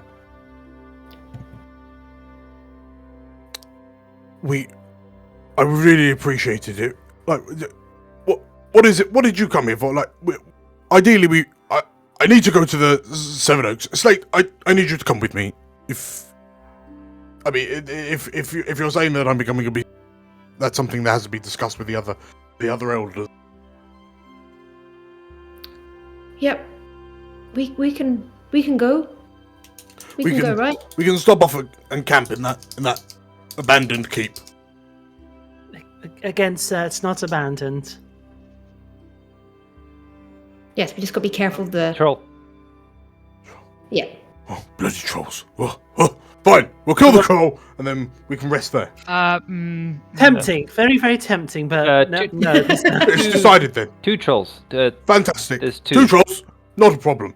Right. 4. Go on, Slate. 4. Let's go. 4. Excuse me. Before we go. Yes, you handsome one. He says, pointing at you, Hiram. Thank you. I suppose. You're welcome. We do actually have something to do urgently. What? It's not more urgent than this, I can tell you that. I mean, a kingdom's future kind of relies on it. I'll just like look and go like, he doesn't care. Kingdom you live in? What? The Obeskiers? Cormyr? Morons, each and all of them. We really should go to the fort. You really want to meet who has been hiding there. Good. I think you definitely are the leader. You've got the most sense. Although you are a gnome, so maybe you. He says, looking to Badger. Wait up, old timer. You're good with animals, right? You're just chatting to the dog there. Can you tell me what's wrong with this? I don't think it works on you. No. This octopus. I reckon it's broken. Angry. Baz. just holding it out like, what? Why is it following me around? Can you do something about it? So Baz gives you a he's got a scrunch face. He's got a stink face on. As he holds out a hand, and Betty just like crawls from the palm of your hand to the palm of Baz's hand, and what noise do octopuses make? Yeah, that. And so Barents starts talking to this octopus. He starts talking to this octopus, but Zumba, you notice that Betty is just sat looking at him. And then you hear Betty make a noise, and Barents and like flicks her off his palm, and she kind of lands back on your hat, and he Sylvanas' scrotum. Don't let that thing touch me again. Oh, filthy, disgusting. Oh. Slate, you need better friends, he says. I get that a lot. And he and as he shivers and shakes, Just be nice. I'll shout at him.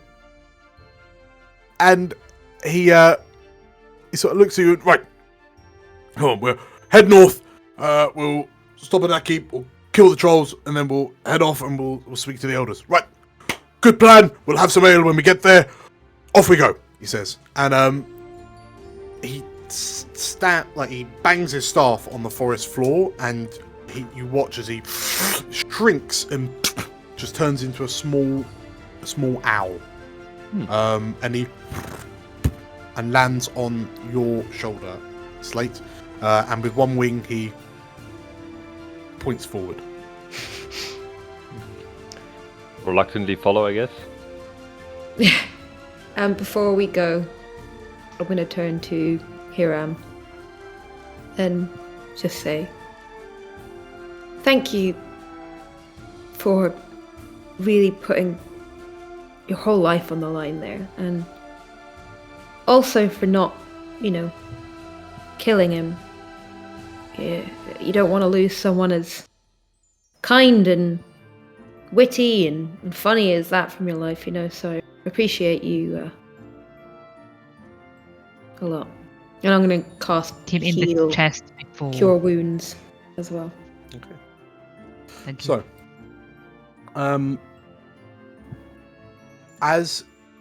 So Slate, you get a peck in the side of the head because you haven't started walking yet, and you under Barence's gentle request, you begin making your way back north.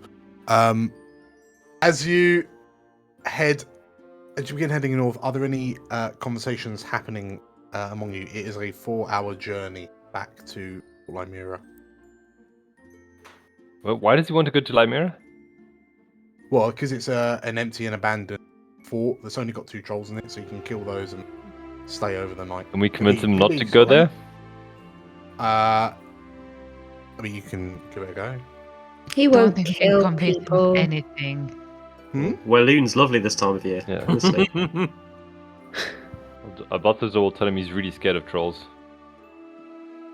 The owl Oh, he's an owl. turns its head 180 to look at you.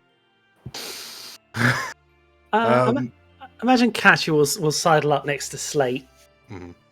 and just sort of ask us, like, how are you feeling now? Well, it's definitely a weight off my chest and more of an annoying heavy weight on my arm. But I'm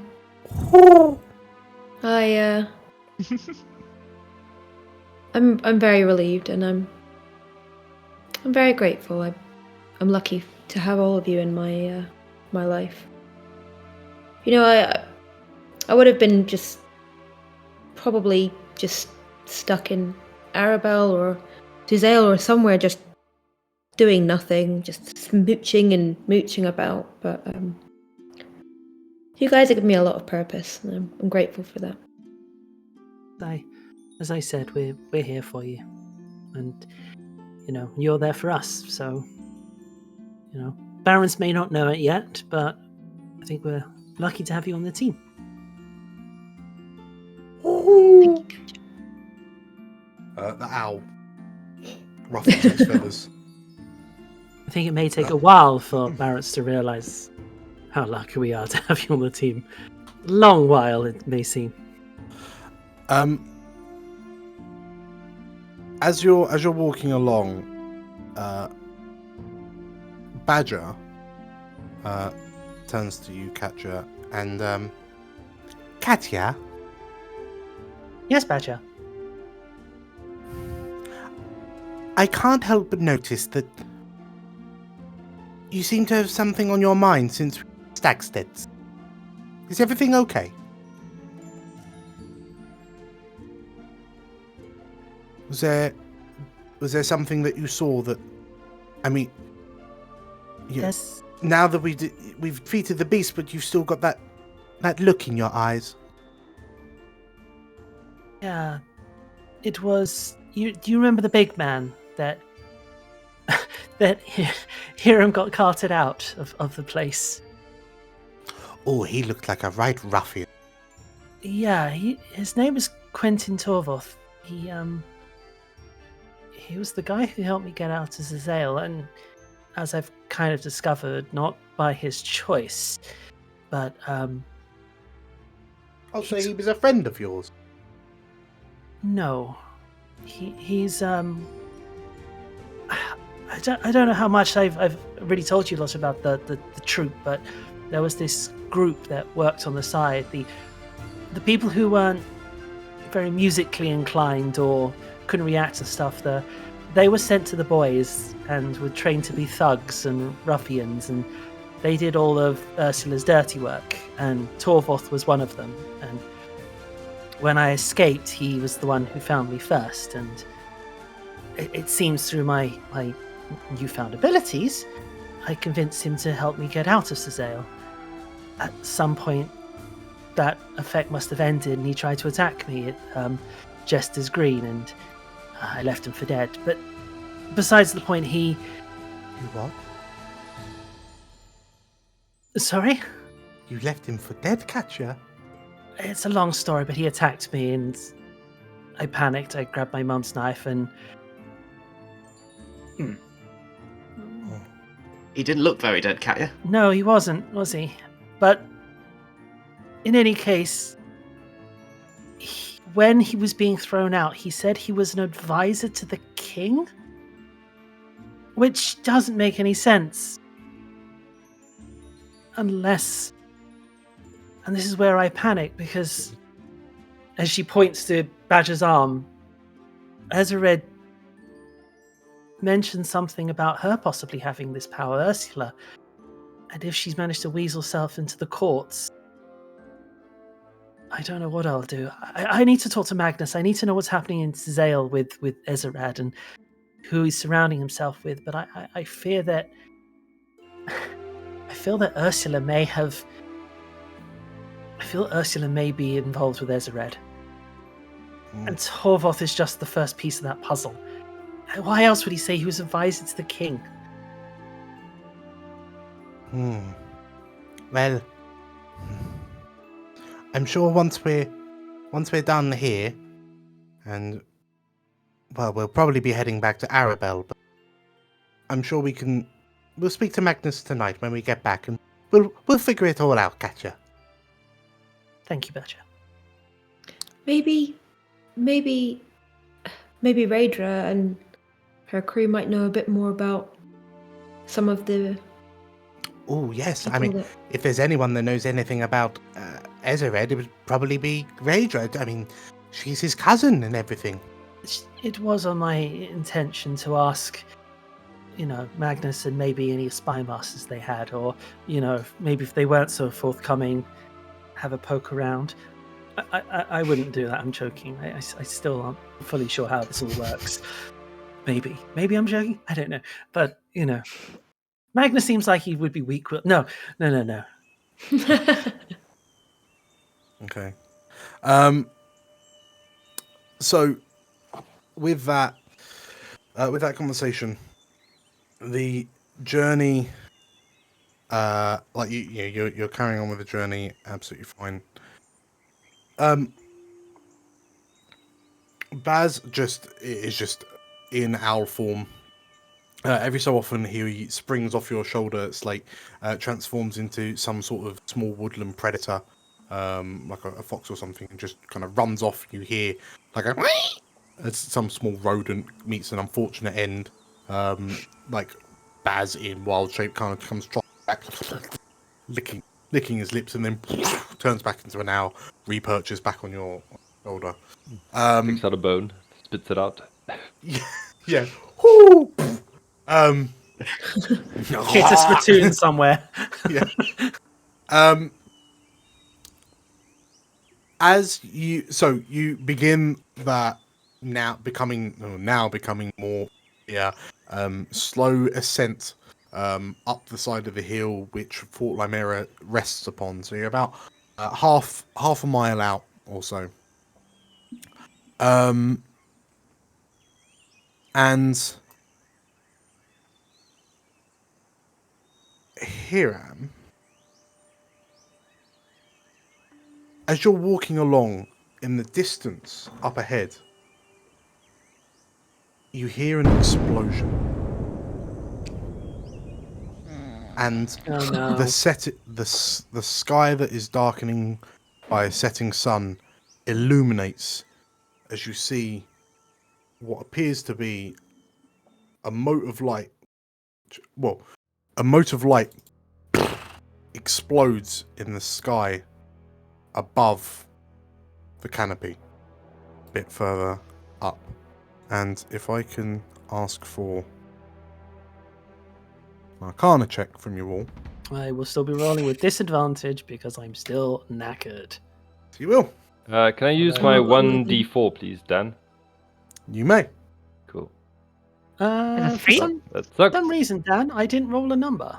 I didn't roll anything.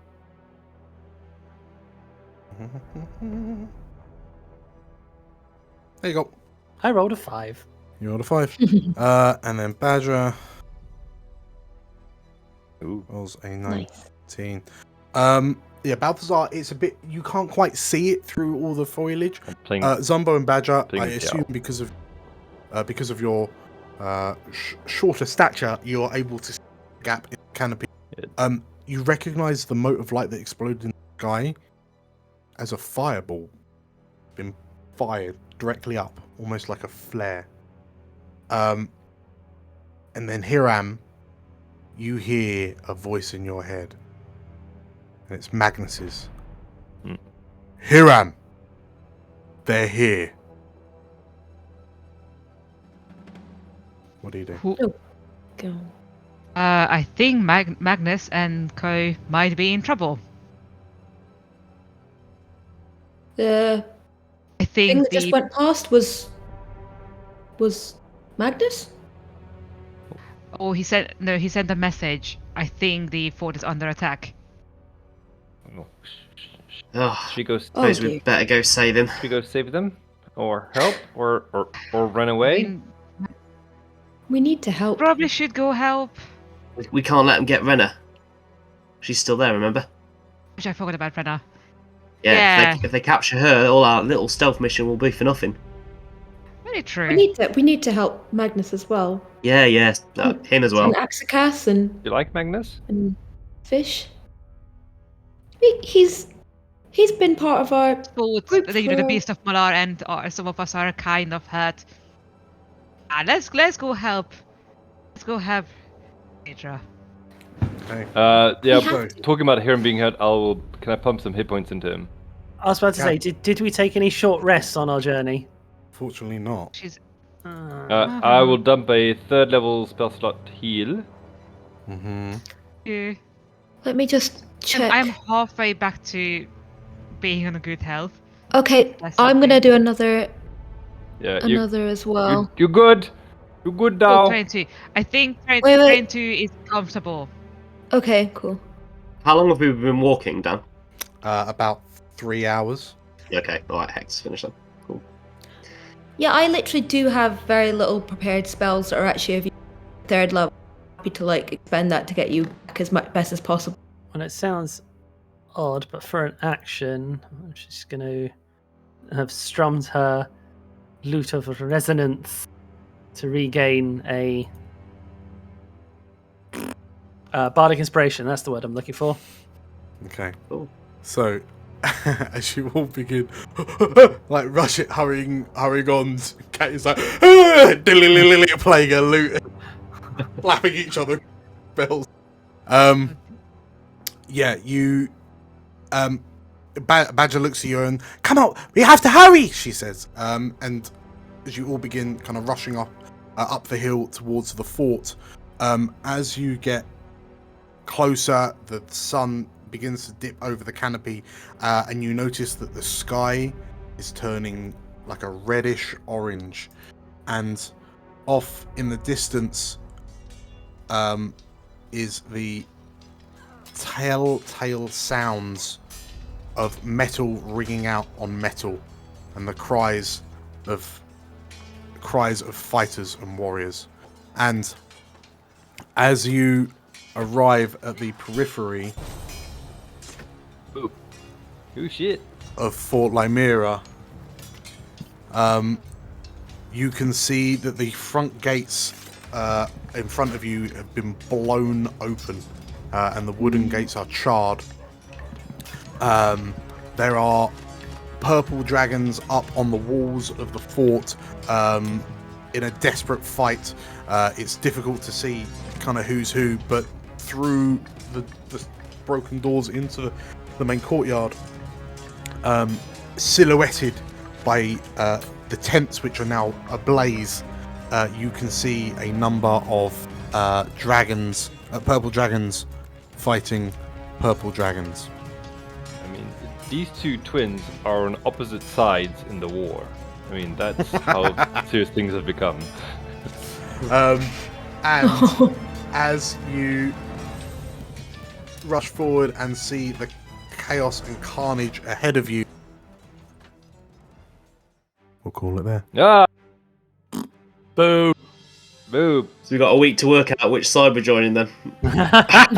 Then can we do like we did last time, and we'll do a vote, and then we'll just split the party, and then that's we'll vote which side we want to join, because that's what we Just end it on some hearty PvP. Yeah, how do we? And then Balthazar will choose the other side, and then Magnus gets back in. That's how it works. Well, everybody, with that, congratulations On reaching level 9. Thank you, Dad.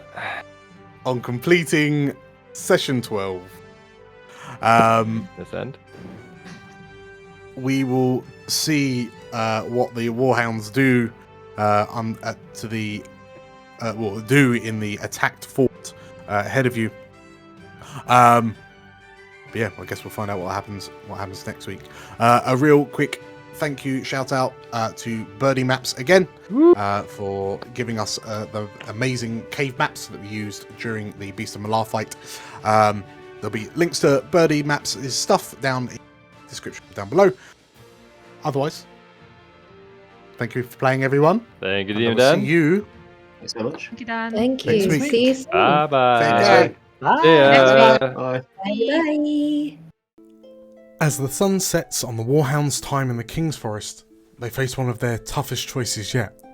Will they publicly pick a side, or continue to operate in the gulf between the Loyalists and the Raedrans? Catch us next week to find out.